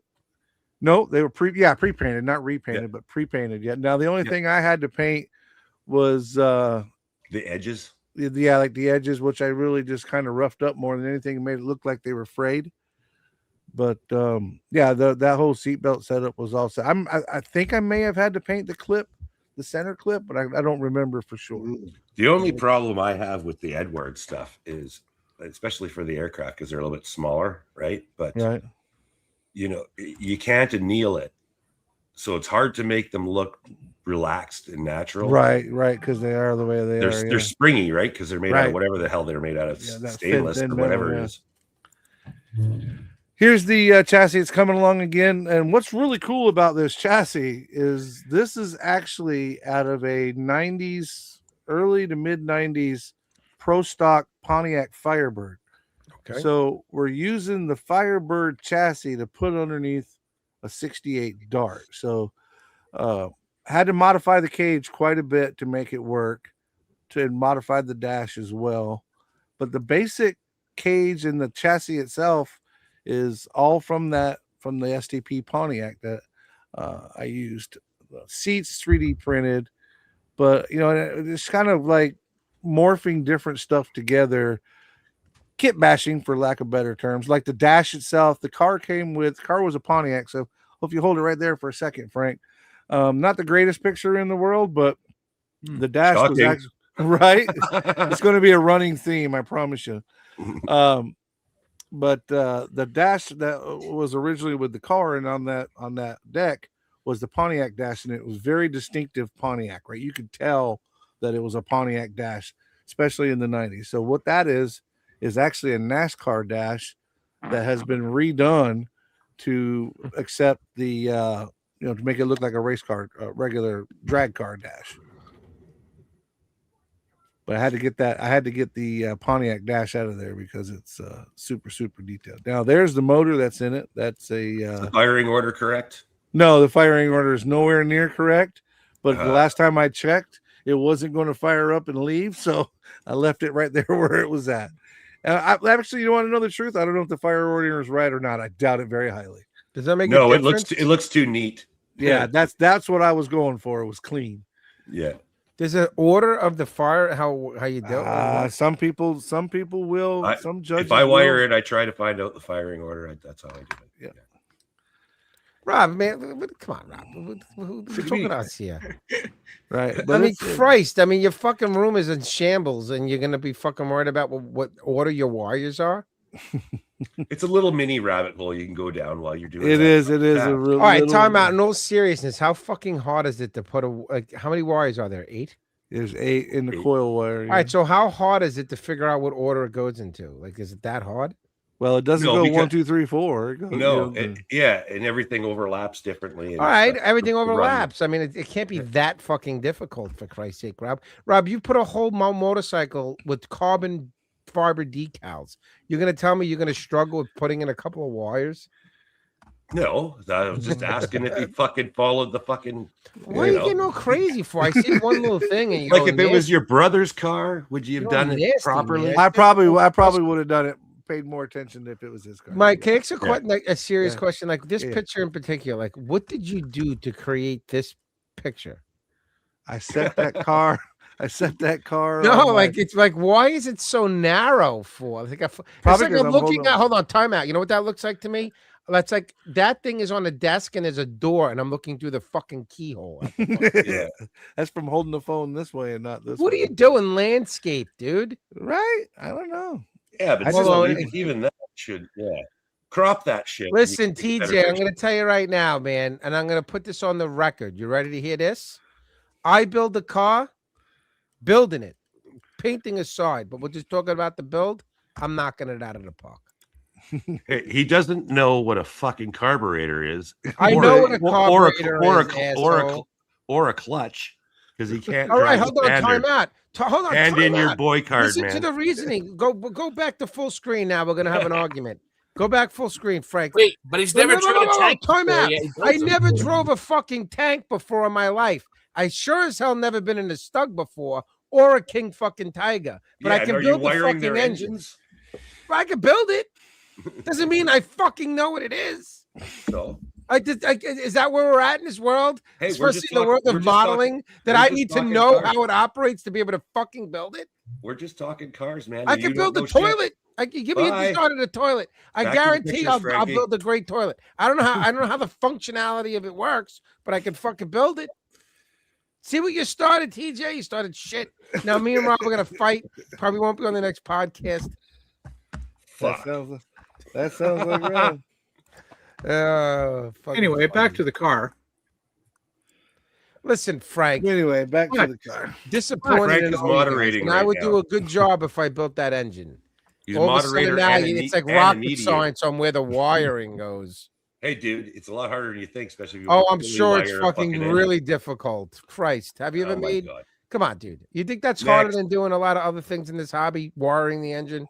Yeah. Frankie, if Is you that take where it- we're at? Frankie, if we can go back to the motor pick just for a real quick, the one where it That was shows the front of it. Yeah, hold on. Yeah. Okay, so you're right. Wiring it isn't that difficult, especially because all I had to do was run it to the plug wires because that is a You did an Koeniker- outstanding job, Mike. This is it's really a- nice. I like how you did this. It's know a what? Koeniker distributor. It's actually called a Magneto. I took but- I took older pictures that you used on one of our older shows because I didn't think you added him. Is this one of those? You've built another one like this before, right? Yes, there was another one Right. similar. Not You the did a same, really but good similar. job on this. This looks really cool. Yeah. Old kidding aside, and no, and I'm being honest. I did not know that there was like some particular order that the wire. Yeah, well, that's a Koeniker MSD distributor, actually called a Magneto. Magneto. Thank you. Magneto. And that was actually pre-wired. They're really nice. Koeniker makes a real nice setup. That had a big aluminum shaft on it that we ended up cutting off, or a big Hello. shaft on. We ended up cutting I off and know, putting on there, but there, that is a really nice Koeniker distributor. Somebody asked in the chat about it, but yes, that's definitely a Koeniker distributor or Magneto. Exactly, Ben. Koeniker, that's it. exactly. TJ said, yeah. See, Ben just said it, man. It's simple. What's a famous line by Tom Cruise in Days of Thunder?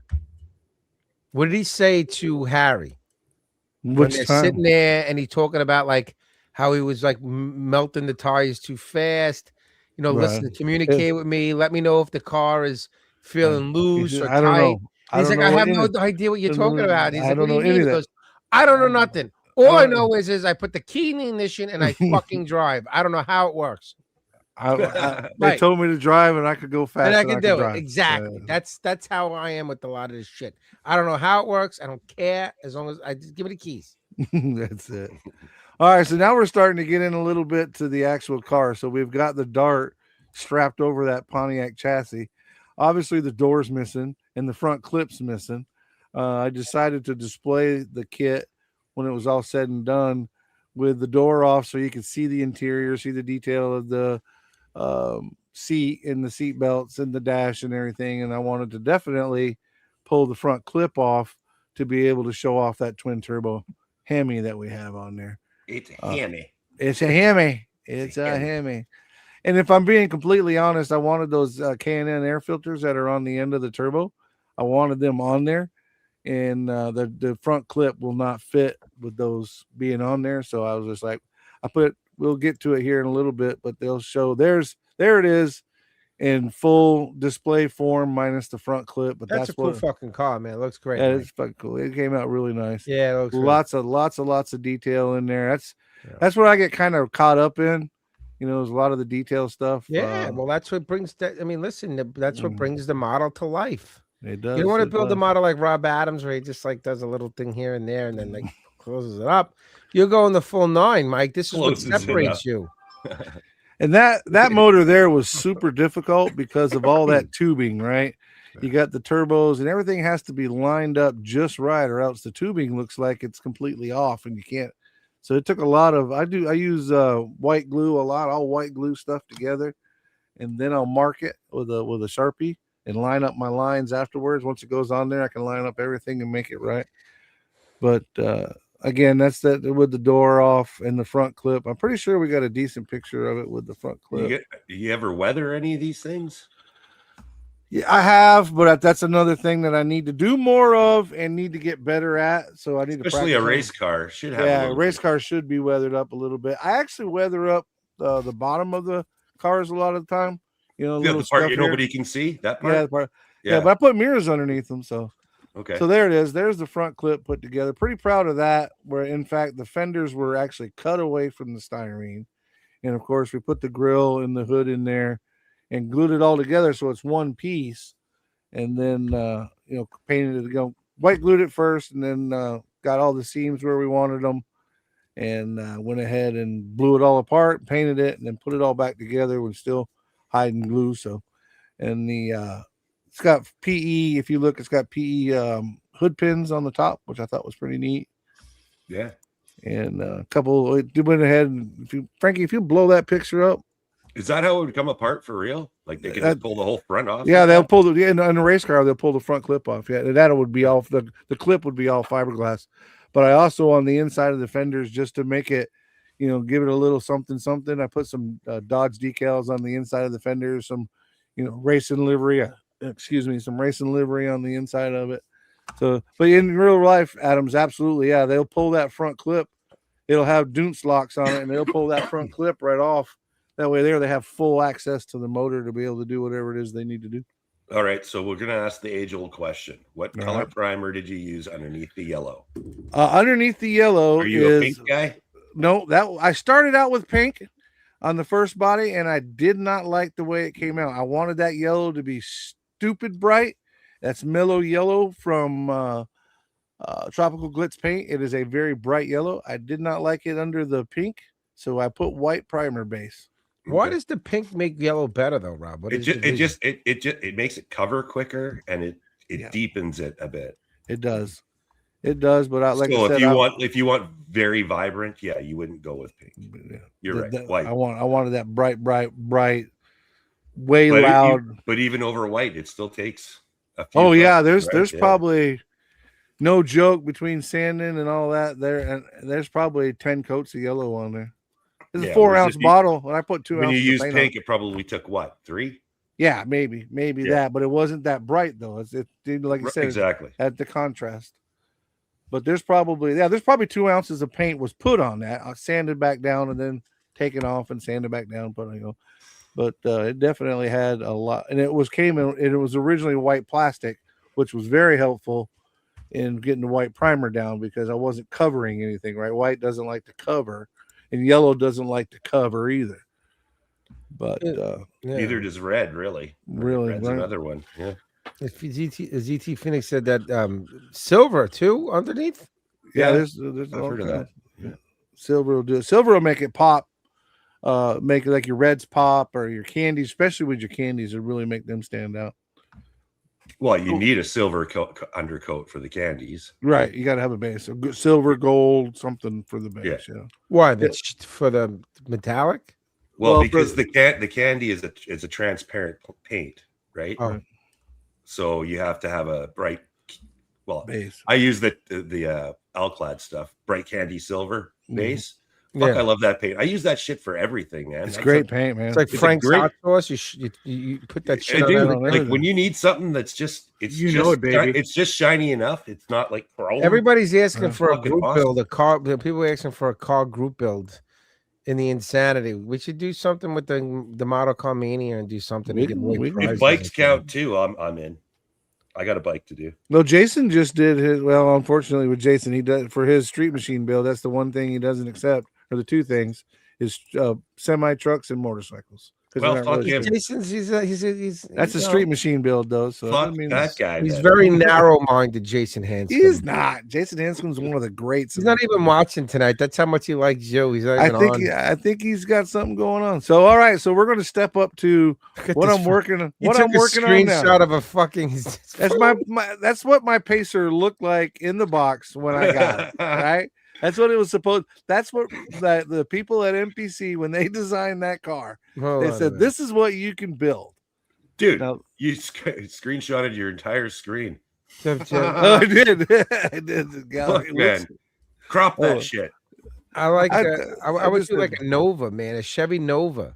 That's what I like. Those 68 Novas, man. 68, 69 Nova was a nice car. Yeah, man, I would do a Nova there, Jim. Well, you know what? We're gonna talk. We're gonna do. We have to record the next Insanity. We're really behind. So we got to get that show. I'm actually recording another quarter scale show before the Insanity this weekend. So we have to record an Insanity show. So maybe we'll talk the logistics and maybe we'll figure something out and do a car group build with the Model Car Mania guys or something. Sounds like a wiener to me. I can't speak for them, but I got a few cars. Yeah, we'll figure it out. I mean, I don't know if I'm going to necessarily participate, but I can be the facilitator of. I'm gonna do. I'll do the pulled pork. I think it's funny. He talks a good talk about building better than anybody else. I didn't say building about. Hold on, time out, Tooch. Oh, this is you, Mr. You know, never go to Tooch to fucking if he's a witness to a crime or something. Like the fucking, you know, like the little fucking animals now like Bigfoot. The fucking like it wasn't one car, it was 8 cars in the accident. Mr. fucking embellisher over here. You know, this is why we fight. It's not. I never said me. You were just saying it's fucking. You were just saying it's fucking easy. How hard can it is easy? I didn't say it was. Right, it's not hard. Do it. Dude. It's not okay. Time out. Oh, listen, man. Are we gonna have an argument here? It's if you have a plan and it's a fucking model, build it. I'm just saying, join in the. Hold on. Time out. You know what? I'm gonna take shit for this, and I don't give a crap. Here you go. How hard is it to put together a fucking 3D printed engine from fucking VCVG products or fucking MZ Feed, whatever these guys numbered, lettered fucking names are? VCG resins and all this other shit. Iceman collections. I just put together a 3D printed fucking engine. It's really hard. It's not building it. It's painting it. That's the part you struggle with, Rob. We know this. Hold on, time out. Tooch, be my whoa. Here we go. Maybe I'll take a picture of it. Even though it's not weathered, I painted it like as if it was new and it needed to be weathered down. Tooch, you saw the 16 scale FT17 engine I did, right? Yeah. How bad was it? Was it built in paint? I rebuilt that whole thing. I scratch built a lot of shit on it. Was it bad? It was all right. Fuck yeah. I gotta go in the back of my closet to dig that motherfucker. What did you scratch build on it? All the freaking the spark plugs, the wiring, all that stuff was redone. It's not in the kit. No, you added spark plugs and wiring. Did you add the tube that goes over the engine? Everything that's supposed to be in it that the kit doesn't supply was done. I did it all. Hook it up to the magneto and get the right firing sequence. Oh no, dude! The right far. There's a firing sequence for an FT17. Yeah. Everything that has a spark plug has a firing sequence. Or they won't. Well, I'll tell you right now. I had references of the engine that I just copied. So unless the fucking engine was wrong, that was in that picture from back in the day, then it's wrong. If it was right, then it's right. There you go. Challenge accepted. He built a 1/16 scale engine. Let's just. So he built an engine that's about that big, like a 3-inch long engine. Oh no, yeah. Time out. So what's the difference between doing one of that or 1 in 30? You think it's hard? You think a 1/35 scale engine in the back of a Tiger 1 or or Panzer III is easy. I have no comparison. I don't know what any of that is. It's a 35th scale engine. Why is that? I mean, why would that be so difficult?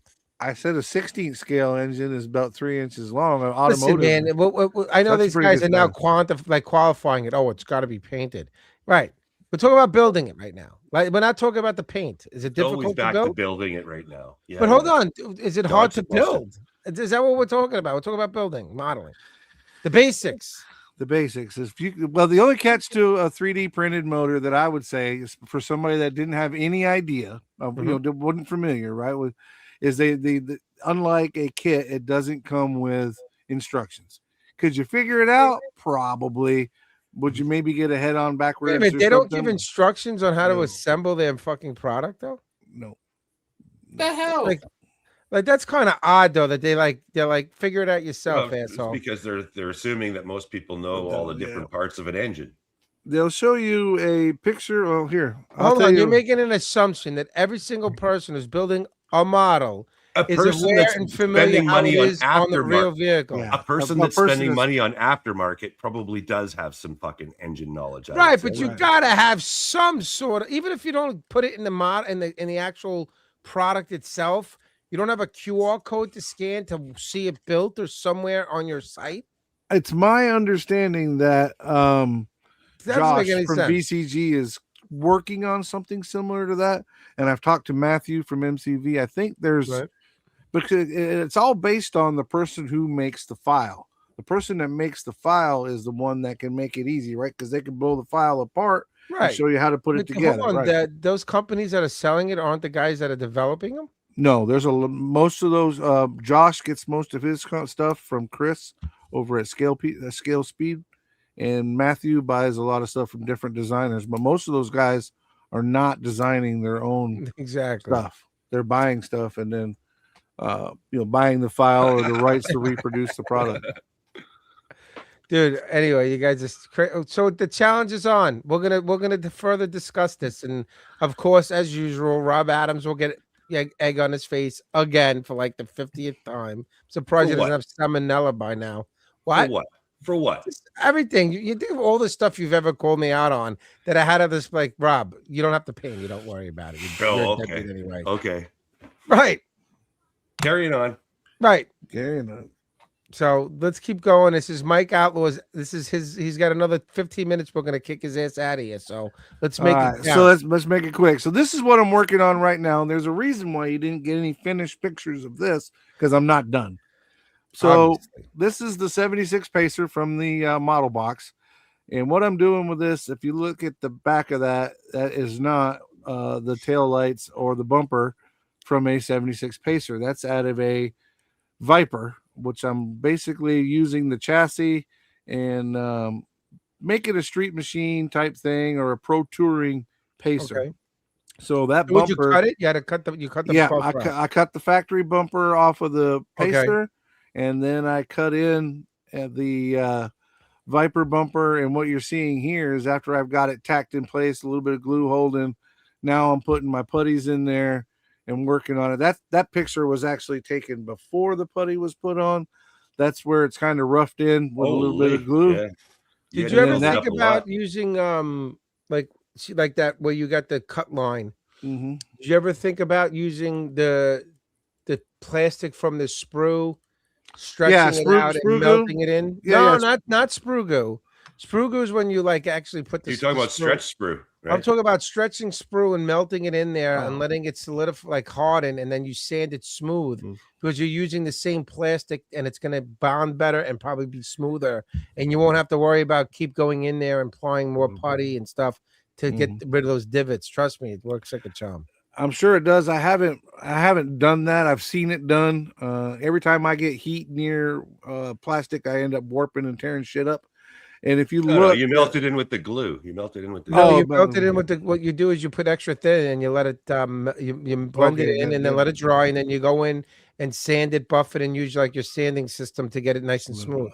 So obviously you want to use a sprue that's going to sit proud, so you have something to sand. Right. I say give it a try one day. I will definitely try it. I'll definitely try it. If you look at that green stuff, that the putty that's in there, that's 3M acrylic glazing putty.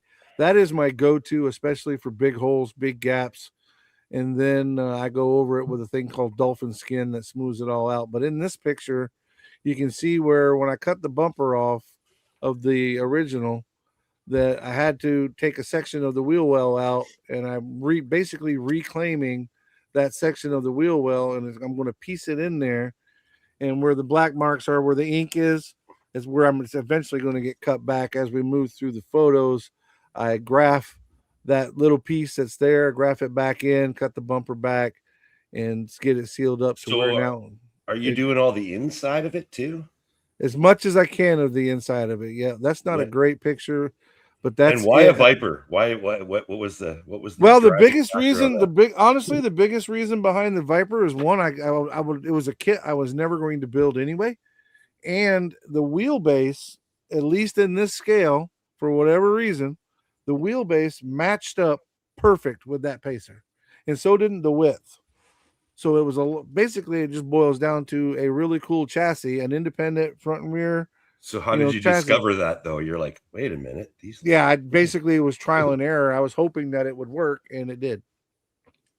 I mean, it wasn't like I could just put them together. I had to do a bunch of work, but there's that piece. There's that piece now. After I've started roughing it in, the piece we were looking at. Now it's in there. I got way too much putty on it, which we sand down and in shape as we move through it. But I'm telling you, man, it's a lot of putty to use. If you used the actual plastic from the kit to it would be so I do the heavy putty like that on purpose. So there it is. I knew it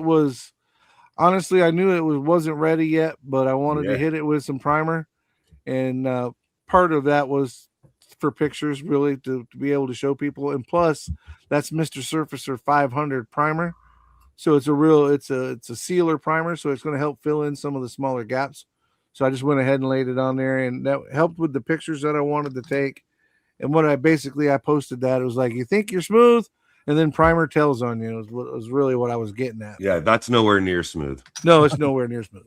It gets much better, but it's starting to smooth. So that's after I've been working on it. It's starting to smooth out there, and it is. It's really a long way to go. Yeah. It's starting to get it's a long way to go. You just keep sanding and keep sanding and keep sanding and keep sanding.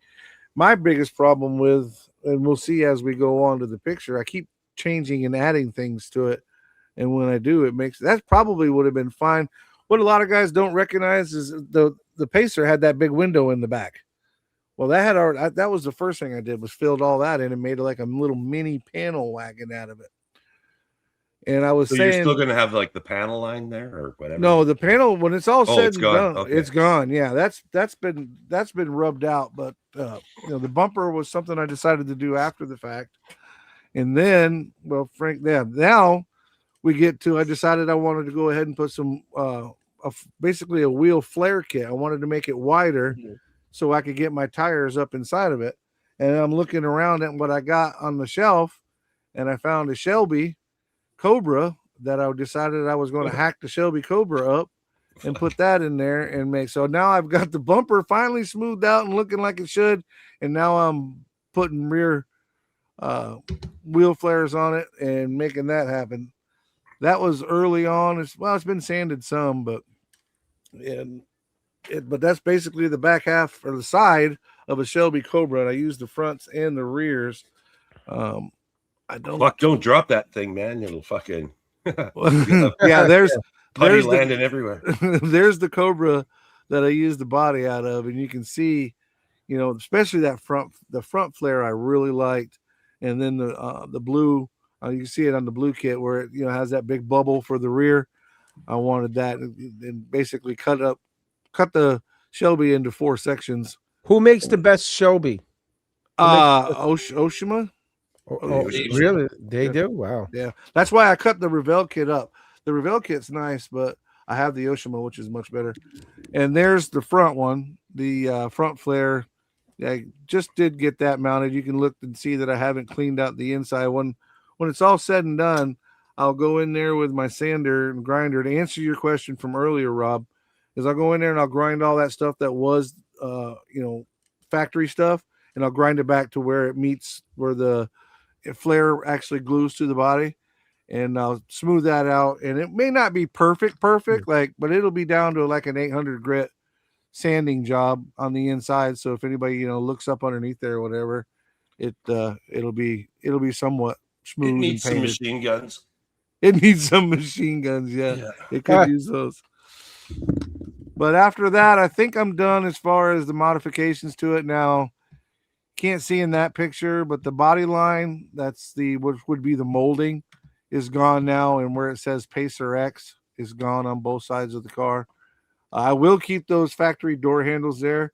They're cool. I love I had a 76 Pacer, and I just, those things were just so cool. And I was thinking, this is really really started me wanting to do this. And the very first one I built was very much similar to this one. Chip Foose did a drawing, and that's his drawing of a Pacer. I added the Pacer X down at the bottom, but that's basically Chip Foose's design. When he did that one, he put bumpers off a 67 Camaro, the first body that I built.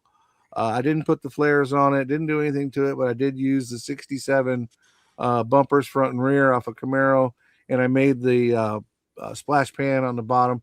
I never finished that kit, but the body is at my friend Tim Casper's place, and but that's what it is more like that one, where I've gone a little bit overboard with the one that I'm working on now. Did this car exist? Not like in that form as a model. No, it came as the rally car that you see, and it came as a regular really stock type kit. Futuristic for the time, I guess. Yeah. But now the Pacer by itself is just a really cool car. It was the first car produced in America with a rack and pinion steering. The passenger door 4 inches longer than the driver's door, so people could get in and out of the back seat easier. A lot of firsts with that car. It was wide, low to the ground. But it was one of those deals. The president at the time in 1977, because they came out in 76 and they sold like hotcakes. By the end of 77, going into 78, he asked his marketing guy how the sales were going on the Pacers, and the guy was like, "Everybody that wanted one's got one."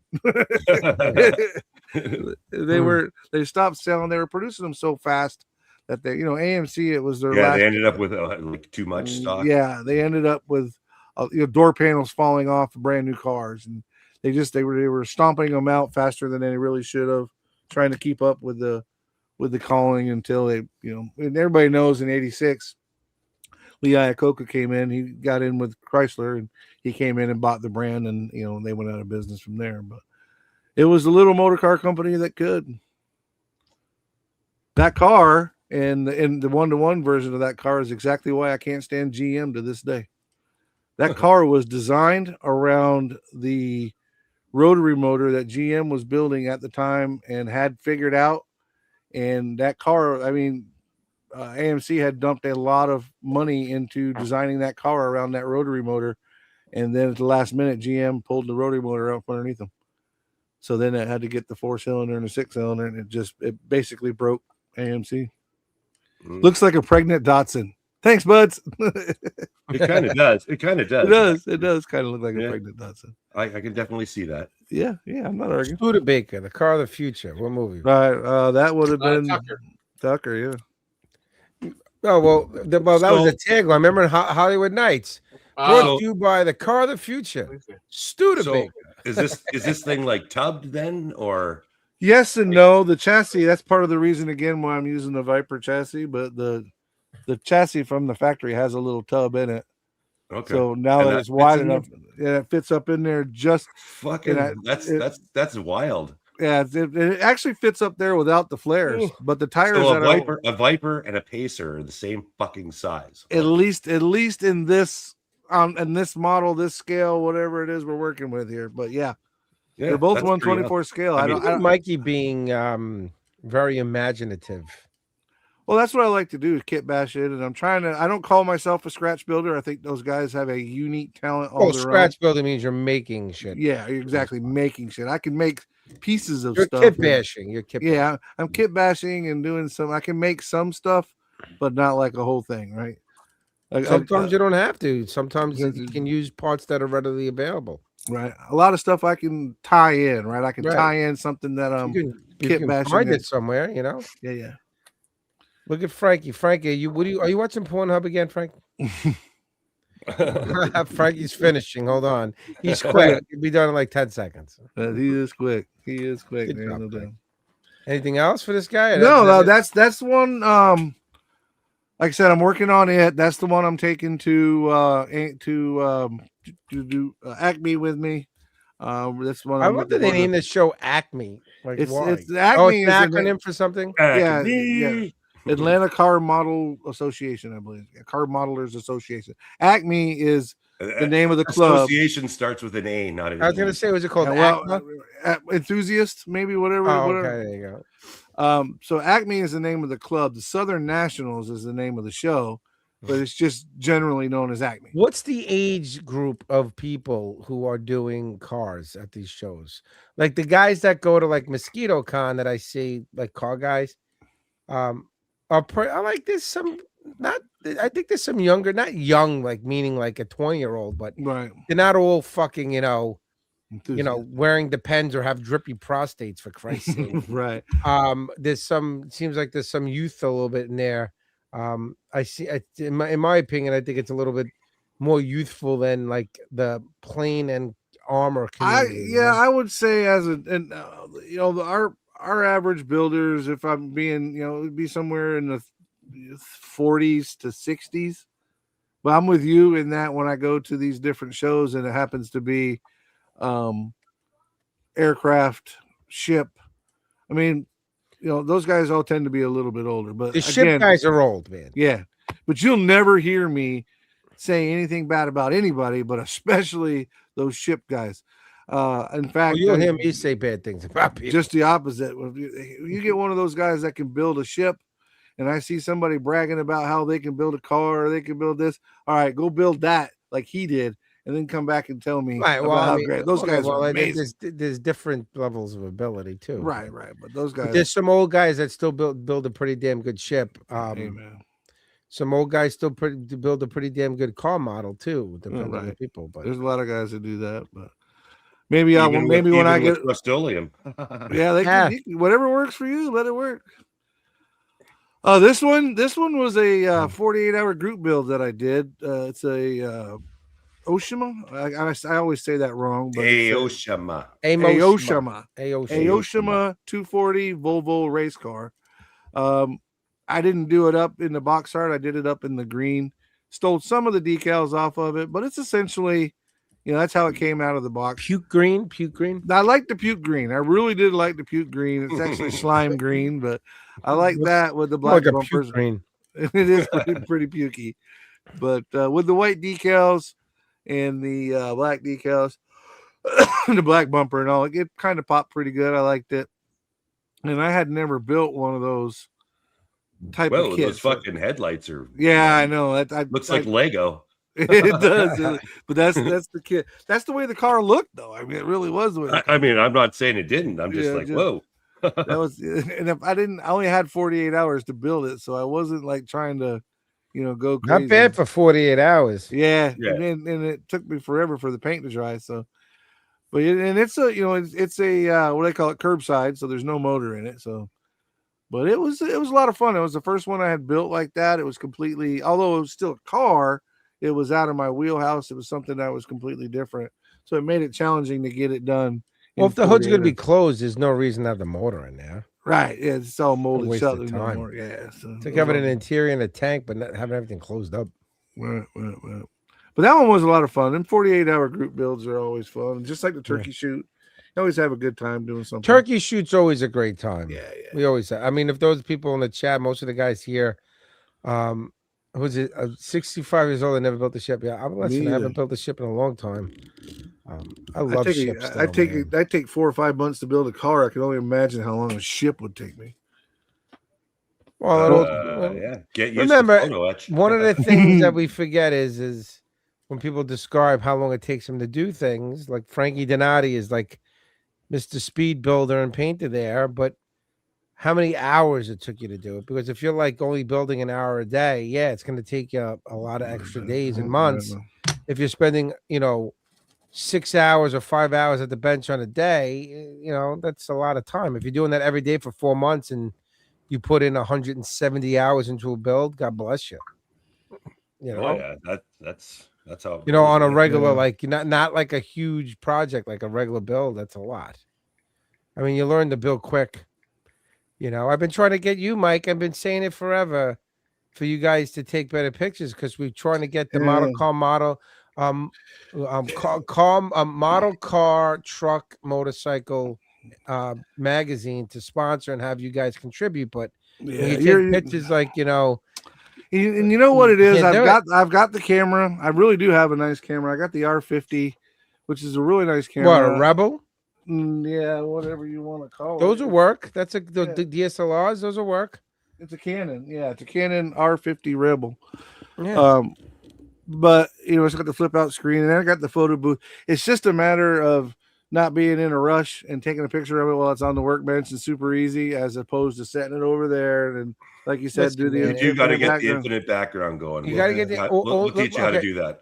Rob Adams has got his booth sitting behind you. That's where he takes his pictures. Right. The thing is this. So this piece of paper, it starts here and then it cascades down and then comes over, right? So there's no sharp edges at all. Right. I mean, listen, man, I break balls, but listen, you can't say that you're in that much of a rush that you can't stop and take a proper picture. Right, you're right. It's an excuse. It's not factual. You guys hear me in the when we're in Discord and you hear like it sounds like a bomb is going off in my room because it's like the time is and you hear me taking pictures for 20 minutes. Sucks, but you got to, it's all part of the game. You got to take pictures and take nice pictures. How are you supposed to inspire others to do things, Mike Outlaw, if you can't convey it to people because your pictures look like they were taken from the Mars rover? Have you seen? You're not wrong. Pictures? You're not wrong. Better than my God! Please, someone. They're probably better than my pictures, Steve. They're probably better than my pictures. I'm telling a joke. Have you seen them? Yeah, they look good. Steve, it's time to let your hair down. All right. Right there. We gotta laugh. Take it down. Let's see how long it is today. Yeah. Oh my God! Please no. Look at that. Debbie's sleeping. She can't come down and yell at you, Tooch. If Ozzy Osbourne and Ben Franklin had a kid, he'd look like that's Tooch. Wow. You know what? You know what? Whoa! The crazy shit is out there. There's chicks out there. No offense, Kat. I know you're in the room. There's chicks in this world that are fucking have this type of fetish. They got the Ben Franklin fetish, like not the fucking, not the fucking in shape banging hookers, circa 25-year-old fucking Ben Franklin. We're talking about the 1965. I'm going on the C note $100 bill. I'm gonna get the chlamydia from the fucking French hookers, Ben Franklin. Oh God, dude. There is chicks out there that are into that, man. There's a whole thing, right? There was back then too. There was a whole bunch of them. There's a whole like fucking fetish out there for like 18th century reenacting guys. Fucking Tooch's got an in, bro. When he went there, the women started changing their hairstyle to look like his and their hats when he went to France. Just because are you gonna cut your hair before we go out for dinner in July, or are you gonna have that hair? No, I'm gonna have the hair. Are you ever gonna trim this hair? Cut it again? Maybe. No, he shouldn't do that. No. Dude, I got 8 years of the revolution to fight. Oh it is the 250th anniversary right now for this guy. This year, next year, the year after, right up until 2033. Oh my God, man! I'm gonna October have to be. 2033. Am I gonna be inundated with Rev War stuff? Yeah, probably. Tooch can just show up somewhere. Tooch, you just show up and say, I was the bassist in Blue Oyster Cult or some shit like that. Right? Oh my God, I should get like a rock concert t-shirt. Just pick it up, right? Just pick some band. Yeah, I was in Steely Dan from like 84 to 87. And yeah. I'm with TJ though, Tooch. I love you to death, man. I think you're the man, but you might want to trim those out. I don't need that shit. Listen, I'm gonna tell you right now. Yeah, maybe trim that. But listen, Tooch is Tooch gets very sensitive about this. But Tooch is a very hairy man. He is. When you hug him, it's like you're crunching a plastic. Yeah, he's like Chewbacca, man. Listen, man, Toots, listen, Toots, no offense to you. You can definitely have a side job on all the hair you can donate, dude. Just shave your fucking back. Oh man, That's there's there's a lot of people out there that need hair. a lot of bald cancer chicks following you behind. Yeah, man. Come on. Please, governor. The tuppence of your locks. Someone's like, "Hey, that toupee looks great. What is it made out of?" Steve Santucci's pubes. Oh, nice. Smells horrible, but looks great. Oh God, Dude, it'll be like freaking Danger Aaron and freaking Jackass when he had like the freaking terrorists, and they all shaved their pubes and put it on his face. You look like an extra on Good Times or something. Everybody say stuff about Ben Franklin here. Yeah, he slayed in France. Exactly. He was banging hookers everywhere, bro. He was banging. Everyone helps with the listen, we're all going. Well, Frankie looks good though. Frankie rocks that dome really well. Not many people can rock it, but Frankie Donati does, man. Chicks love it. I was going to ask Frank, have you lost a little weight? You look like maybe you've... No, I lost a lot of weight, but that's I was going to say Frankie looks good, man. Look at Rob Adams. He looks good too, man. Rob Adams looks good. As good as well, hold on, time out. I gotta qualify that. As good as he could. Good as he looks. He's on his best. And whatever that might for be. him. We grade on a You know curve, what, man? I'm going to say this, Mike, and we'll wind down now because we're at an hour and a half.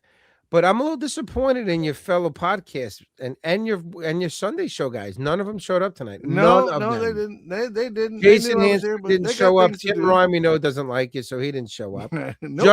Justin's part of the podcast and Saturday. He didn't even freaking give you the dignity. You do know that most those guys are in the same boat as you, and most of the guys on this show, they don't like me. They just tolerate me.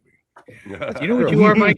Tonight is your Ace Frehley moment. Remember when Kiss did the solo albums and Ace had the only hits? Right. This is your Ace Frehley moment. This is my Ace Frehley moment. You got it, man. Yeah, you look good, man. You're definitely the Ringo Starr of that group. Like, right? Yeah, they put you down as a writer just to shut up. Let's put Ringo at the bottom so he gets a writing credit. When everybody knows Ringo wasn't that talented enough to come up with a song, for Christ's sake. No, he was, but he's still alive. Well, no, is he dead now too? No, he's still alive. Yeah. Ringo's banging Barbara Bach like it's 1978, man. Listen, Ringo Starr was one of the guys that was in that band that was so untalented that the one movie he was in, he had not one speaking line in cable. He just grunted. Like, we need a guy who can grunt. Get Ringo Starr. He's untalented, that bastard. Let's get him in. But he was in the movie though, wasn't he? He was. There you go. So what? I gotta fucking be excited because he was in the movie Caveman with Shelley Long and Dennis Quaid. But wait, John Matuzak. How many movies you been in? Not those kind of movies, Rev. Dude, I wasn't. They wouldn't hire him. I wasn't. Millimeter don't count, baby. Think about this. Midget porn, I guess, maybe. Man, I mean, I could carry a flick. I can go in there. What's the big deal? Carry a flick. Tallahassee Hightower, Rob. Why not? Tallahassee Hightower. Why? Wasn't like Ringo Starr was some fucking great-looking guy who was so attractive, an amazing star. The guy was a bum. But he narrated. Ringo was the narrator for Thomas the Tank. He was the narrator, and so was Alec Baldwin and a couple other people. He was. Want me to imagine if I narrated Thomas? Yeah. You know what? Matter of fact, you know what? Because I'm doing a voiceover for some things for the job they're doing at my job that we do stuff for charities and stuff. And someone said again, like I should do like. Someone's like, you should do like GPS. I was like, we talked about that on the podcast. Imagine if you can have me record and like do AI, Rob Riv telling you where to go. Like, hey, asshole, you just fucking missed the turn. You turn at the next block. Speed trap ahead, Dick. There's a cop ahead. That would be funny. Look at Ringo. Look at this poor bastard. Look at that guy. My God. You know that broad next to him was with them because he's fucking has dough. That's it. Who is that?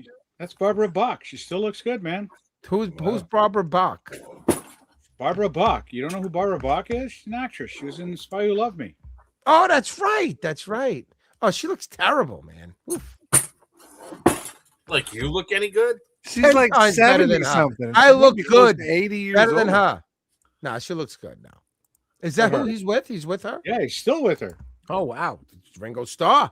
It's a Beatle. It's got a lot of dough. Hey. You'd be banging Barbara Bach too if you were Ringo Starr. And unlike and you're 10 times better looking than Ringo. Good deal. Listen, man, Frank, don't even start. You're 10 times better than Ringo. Better. Much more interesting. Look at your stuff. You're Frankie fucking Donati. You were just a guest speaker at that fucking model show wherever you were. What was the name of it again? I was a head judge, buddy. Whatever, head judge, guest judge, whatever. You're Frankie fucking Donati. You walk in, man, they fucking pedal the floors for you. They were kissing the ring. I was walking. Exactly. Bonasera. Right, Frank Donati, man. Don't fuck around with Frank. I'm gonna judge your models today on my daughter's wedding day. And if you get a cold, God forgive you. How did I get Deb? I don't know, man. There was a different time back in the day. Definitely stepped it up. She has poor motor skills and judgment. Right. Yeah. She drank a lot. You mean she was really intoxicated. Drunk. She just got stuck. Yeah, thanks a lot. Why are you like you look at even Kat's got a joint. Oh, Kat's always got a Kat never says anything witty. She's got to be the guy that like fucking kicks you when you're down. It's like it's true. This was a fun time though, Mike. Listen, you were the brunt of a couple of jokes, as you should be. As I always am. None of your fellow podcasters were all like Sunday show mates. Nobody came to support you. They don't. TJ was in the house. He was supporting me. Kevin Smith has been helping me out along the way. Dean from Dean Scale Models. He's been. Yeah, these are all good guys. But Dean's in every week, and you got to add. Dean's in every week. It doesn't matter if you're here. That's it, right? At least he's helped me out. He got on the Save the Mikey wagon. No, but you're right. The boys didn't show up. You're right. No. Listen, I would have I would have loved Justin to come on. I mean, I'm a little concerned that he didn't come on. He never even sent the text to say he wasn't. But we got to figure out what's going on with that. Yeah, they got a lot going on, man. Like, auditions will start next week, by the way. So the auditions, you said? Auditions, yeah. So Mikey, just in case you want to do 2 podcasts, you just hop on over, buddy. I'm not talented or funny. I don't belong on the podcast I'm on. Those guys are just really nice and let me hang out with them. Well, yeah, nice you were too. Definitely you were the one guy that we were like, who should we get on as a 5th? Mike Outlaw. I'm like, that guy's not interesting at all. And they're like, you kind of got to get him in. So we got you on, right? And you're doing all right. You know, this kind of Mikey Outlaw and a Fern. Which one? Mikey, listen, you guys, you're coming up. You voted for the Fern. Mikey, you're coming up on your year anniversary, so we're gonna do year anniversary. We're gonna do the 1 year appraisals. Right. So you're gonna do a self appraisal like we talked about. So it's gonna be a form, and you're gonna tell me and Rob Adams and Toots, the Insanity guys, the core guys, on how you think you've done, and then you'll get your real evaluation, and we'll cross reference what you think you've done, and then we're gonna tell you how we think you've done. I can sum up my evaluation in one word. What's that? Horrible. No. Absolutely horrible. No. See there? You guys got to be a little bit more funnier though. You got to break balls a little bit because people like that a little bit. You got to give people a hard time. Yeah. No one wants to talk. Listen, man, I'm going to tell you right now, and we're going to say this, and I'm sure people in the chat will agree. And as a matter of fact, I just had this long talk with a couple of other podcasters recently. And we were just talking about the algorithms, how things work, how things are going, this, that, and the other, because we just did the quarter scale. I think we were talking when we were doing the quarter scale too. Is about what people want to listen to. When you have a modeling show, people want to hear the hobby. They want to get your take on it and get your opinions on it. They're listening to you while they're building. They're listening to you while they're driving, right? They want to be, but they also want, you got to engage people. You got to make it interesting. And when you're just sitting there reading the ticker tape and the fucking news, like some shows do, it gets really fucking boring. No one wants to know about how to fucking build a model step by step. And I did this, I did that. You got to make it interesting. Not everybody wants, I'm not saying that everybody has to break people's balls like we do, but you got to make your shows a little interesting that people want to listen to. A little bit. Right? Yeah, hey, listen, I follow what my team wants to do. That's what we do, man. I literally am. Well, you weren't at the last executive board meeting that you should have attended. So we're gonna. I didn't know there was one. Well, that's right. We didn't invite you, but we did. We did talk bad about you during that meeting session. I had no doubt. And we're hoping that you can. Who's over here? What's Dean saying over here? 70s B horror movies. Listen, I'm going to tell you, we're going to be doing. We were trying to record. We're going to have the new show which is called the Movie Misfits. It's myself, Dave Goldfinch, and Andrew White from the Geeks to talk about just movies in general, or just centered around movies. We got the logo already done and everything, but we just haven't had a chance to record because there's a lot going on. We haven't even recorded our last Insanity show. And Christ, that last show we did, which was the live show, I know that you guys weren't there. I was there with Justin, but you guys were in on the cut-ins. I'm going to tell you right now, man, that show, even to this day, still getting like 50 to 60 listens a day. A month after the show's even come out. That's how many people still listen to that show. Because that fucking episode was crazy, man. And I'm glad people heard it because a lot of shit had to be said during that, man. And there's a lot of crazy shit that went on at that last show, and a lot of stuff had to be said. Look at Rob. Rob Adams wishes he was there because he wanted to fucking maybe fucking get involved in a little bit of that stuff. But we do got to record the Insanity. You guys, the Model Car Mania, just recorded your last show. We did. So I'm going to say that I'm pretty sure I'm going to get a message from BG any day. I'm saying that the show's edited and ready to go. So we should get that up hopefully by the beginning of next week, the latest, which is always good to see. Yeah, Toots doesn't pay attention, man. Why? My ears aren't good enough? Yeah, that's well, you are on video. That's too. John Hale, man. That's Big John Hale, man. Well, people don't even want me to look at a Big Hale. Hale, it's the first time I've been in the bench in like 2 weeks. Listen, man. No, you were at the bench the other day. No, I haven't been at the bench in weeks. Well, you got to get done. Well, now you're gonna have a lot of free time because you're gonna be no school. Oh, you know what's better? The wife is disappearing for 10 days. Where's she going? 10 days of Benjamin Franklin sex. He's going to Cleveland. What the hell is it? Is she going to have it or is he? She's going to Cleveland. What the fuck is in Cleveland? Oh, she AP grading. Reading. Oh, that's right. Good for her. Dude, what are you doing? Get to Long Island. We'll go to Spoon Steaks. Get some ramen. Yeah. No, you know who else wants to take me out? It's Taesong. Look what I got for $50. Look at everybody. Everybody says Riv's building his real house. Bandai Yamato. Yeah. Get that shit up here, boy. Get that shit up here. Thanks, Rob. Look at that. I'm very excited. Now, this is something that I'm going to build out of my wheelhouse, and I'm going to build the engine. I'm going to find out what the fucking firing thing is for the engine of the Yamato. Firing order. The firing order. I'm going to find out what the firing order is for the fucking engine in the Yamato on the Bandai thing. Right, Frank? You got it. You got it. And Toots, did you see the picture? I went to Bayshore, and they had like four boxes of Mr. Surfacer. And I bought them almost all out, all the black and the 1500 black and the gray 1500 and the 500. So I know where to go. Fucking doesn't leave nothing for nobody. No, I bought all the black though, because that's the hardest. Every time and then you know what the crazy thing is? I came home and I looked at my drawer, and I have 4 unused bottles of black in my drawer too. So now I got like 8 bottles of it. I got enough bottles until the aliens definitely take over, which will probably by the end of the year. Until your next stroke, anyway. So you're good. Yeah.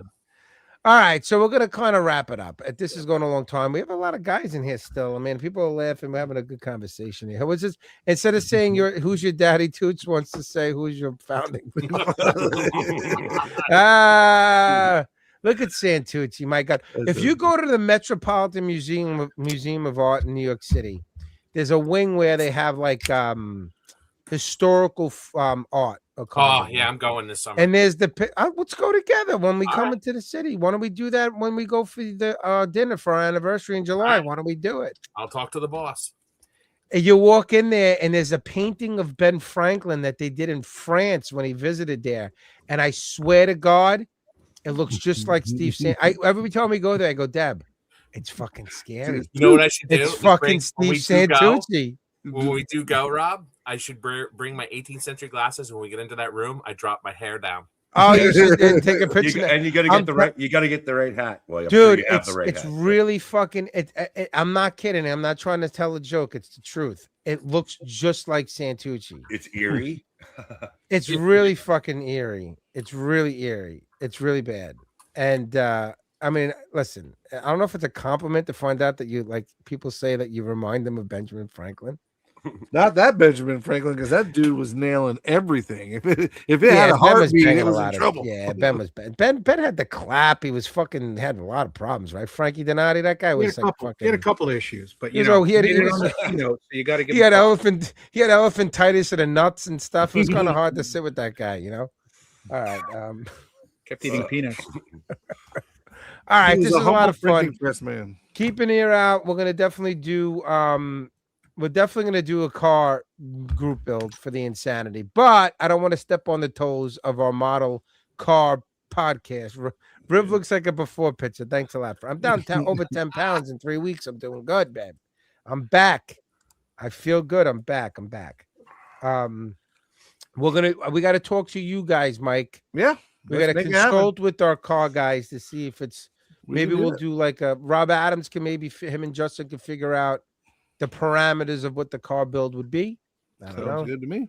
I think it'd just be fun if everybody just did something that has at least 2 wheels. That's not a tank. It's got to be wired. I'm in. It's got to be wired. I'm in. It's got to be wired. Do the engine? It's got to have a wired engine. Got to have a wired engine. Yeah, fully wired and plumbed, all of it. All right, but that means it has to the hood's got to be up. Yeah, sure. Or could it be like pictures but the hood closed? That would be an argument you can make. I mean, you could say that Frank, what do you got the there, hood Frank? actually needs to close. That's a nice model. That's a 16 scale funny car. That's a nice model. You can really detail that. Where'd you get that, Frankie? People die. Facts. Some guy was dead. Facts. Oh, so no, I gotta tell. So is Jim? I don't know if Jim Lisa's on, and I gotta say this. He's gonna get mad at me. I'm gonna tell a quick little funny story. I could have did this for the podcast, but I'm gonna do it here. Maybe people will get a laugh. So, we do the auction, right? So we're gonna do the auction next in December again. And matter of fact, I just met with a guy named Mike Blaylock, who is doing what do you call it? He is doing models for heroes over here on the stateside. And we got to figure out if we're maybe going to use that as part of our charity. But a member of our club had passed away from cancer, and he was a really great guy and a really great modeler. And they had his whole entire collection that they're trying to like sell because he had a lot of shit. So Tooch, he's got all these huge old-fashioned like ship models, like Who's big that? boxes. Is Joe that from your- Havercorn passed away. Oh, I don't know if you remember Joe. He did like all the albatrosses and all those things. yeah. Great, amazing plane modeler, like especially World War I.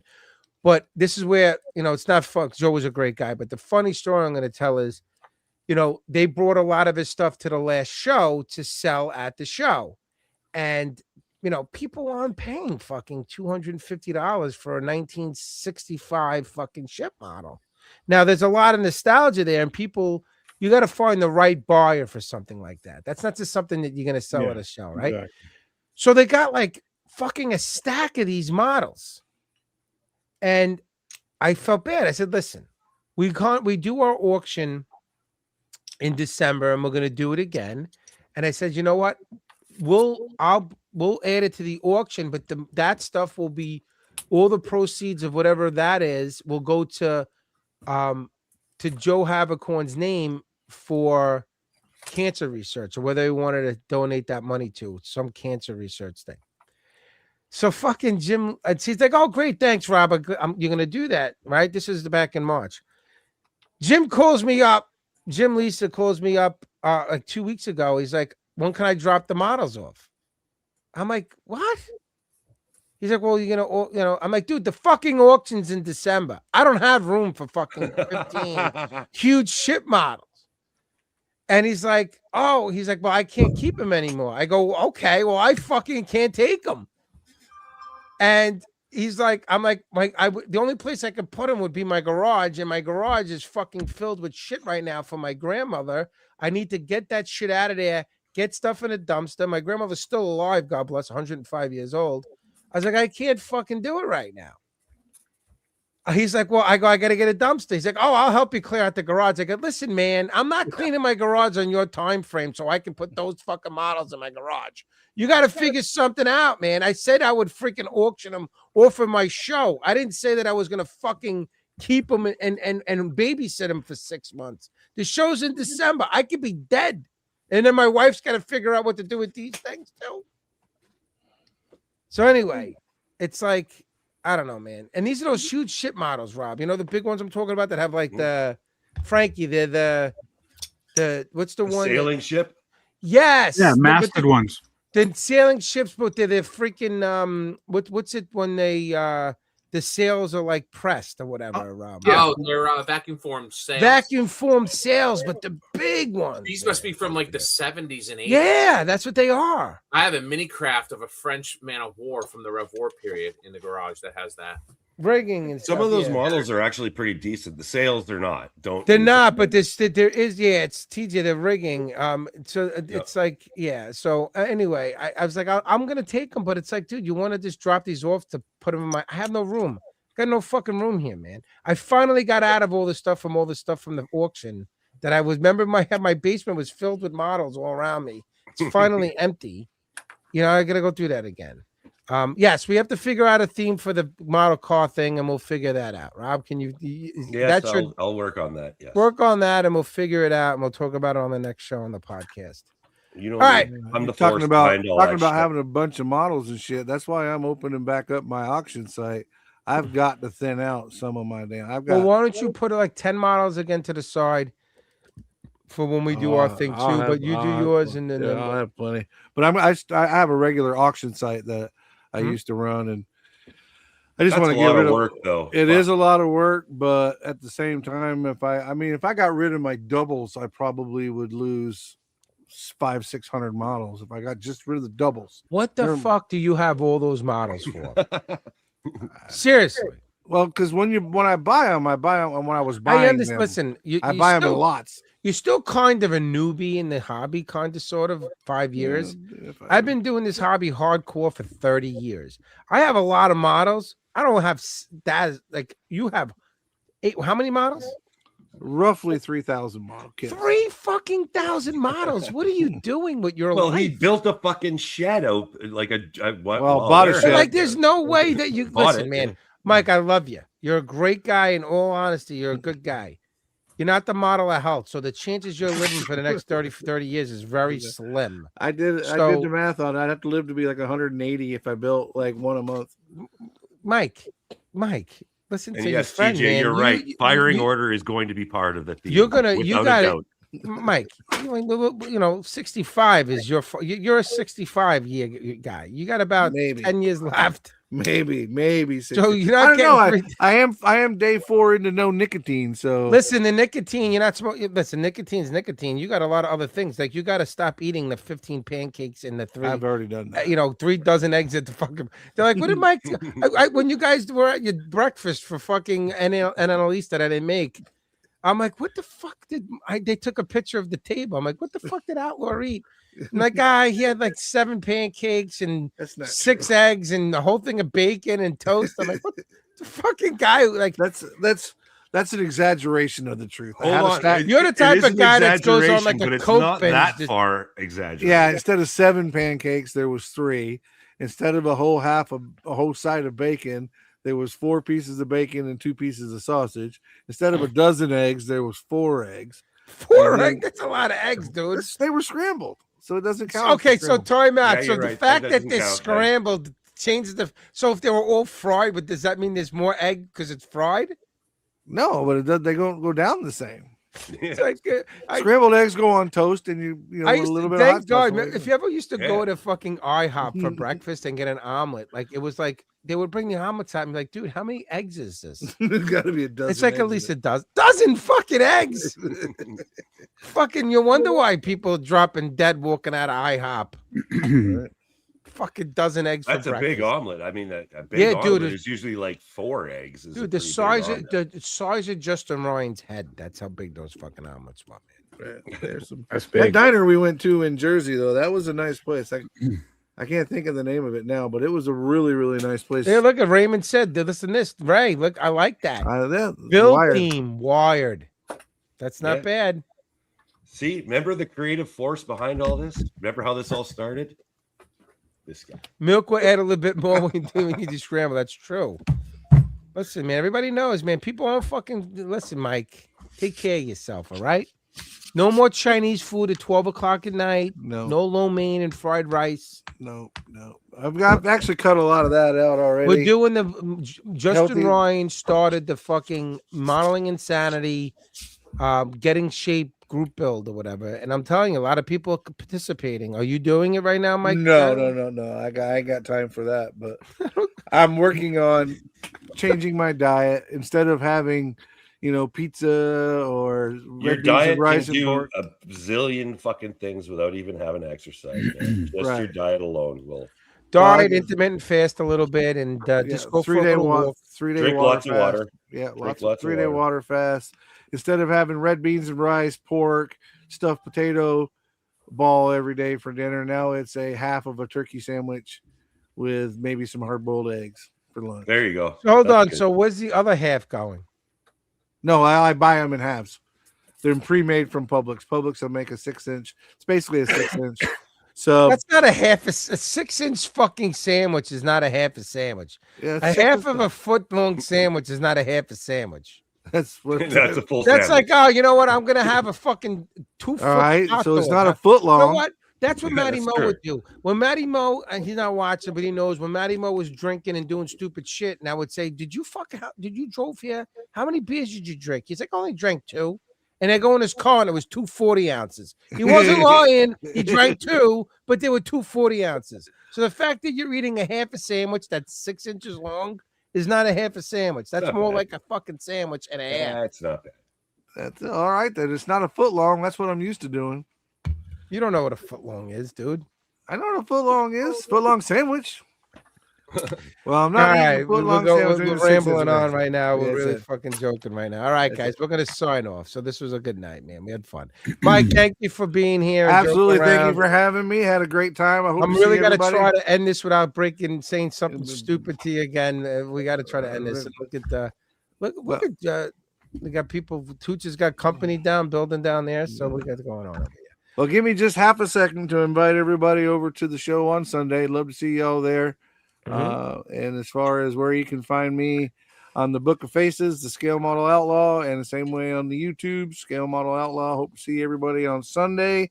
We have a special guest coming this Sunday on the Sunday Bills live show. We have Manny from Tropical Glitz Paint. I believe it's the first live that he's done. I wouldn't swear to that, but I believe so. Awesome. Okay. We're excited about having him on. Awesome. Nervous then. So hold on. Did they say where they can how to go to watch it? I'm sorry. You go to either my channel, Scale Model Outlaw on YouTube, or you can go to the Blue Ox, Jason's channel, Blue Ox Model Shop on YouTube, and either one will get you in that way. Yeah. All right. Nice. The link all will be guys. So I don't know what we're doing for next week's live cast.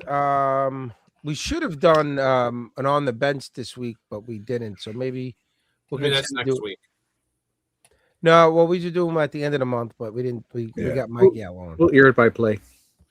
Yeah, we'll figure it out. So we'll figure out next week's live cast. We're definitely going to record our next episode of the Insanity. Quarter Scale Madness is going to be recording tomorrow night, and that's about it. Model Car Mania new show should be out in a couple of days. Weeks, yeah. BG's editing it now. I'm sure he'll get it to you as soon as he can. Yeah. All right, guys. So we're going to start off. So for the Insanity, I'm Rob Rev with my co-host, Mr. Rob Adams. Have a good night, everyone. Frankie Donati. Thanks for spending some time with us. Mr. Steve Santucci. Build what you love what you build. And our special guest tonight, special can mean a lot of things. Ding, the fries are done. Ding, the fries are done. I'm a special constable.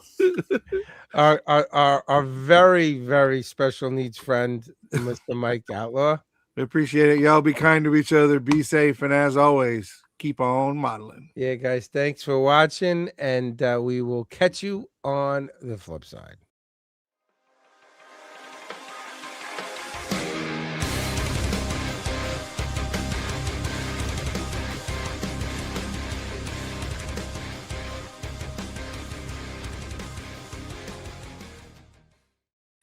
Boogity, boogity, boogity, boogity.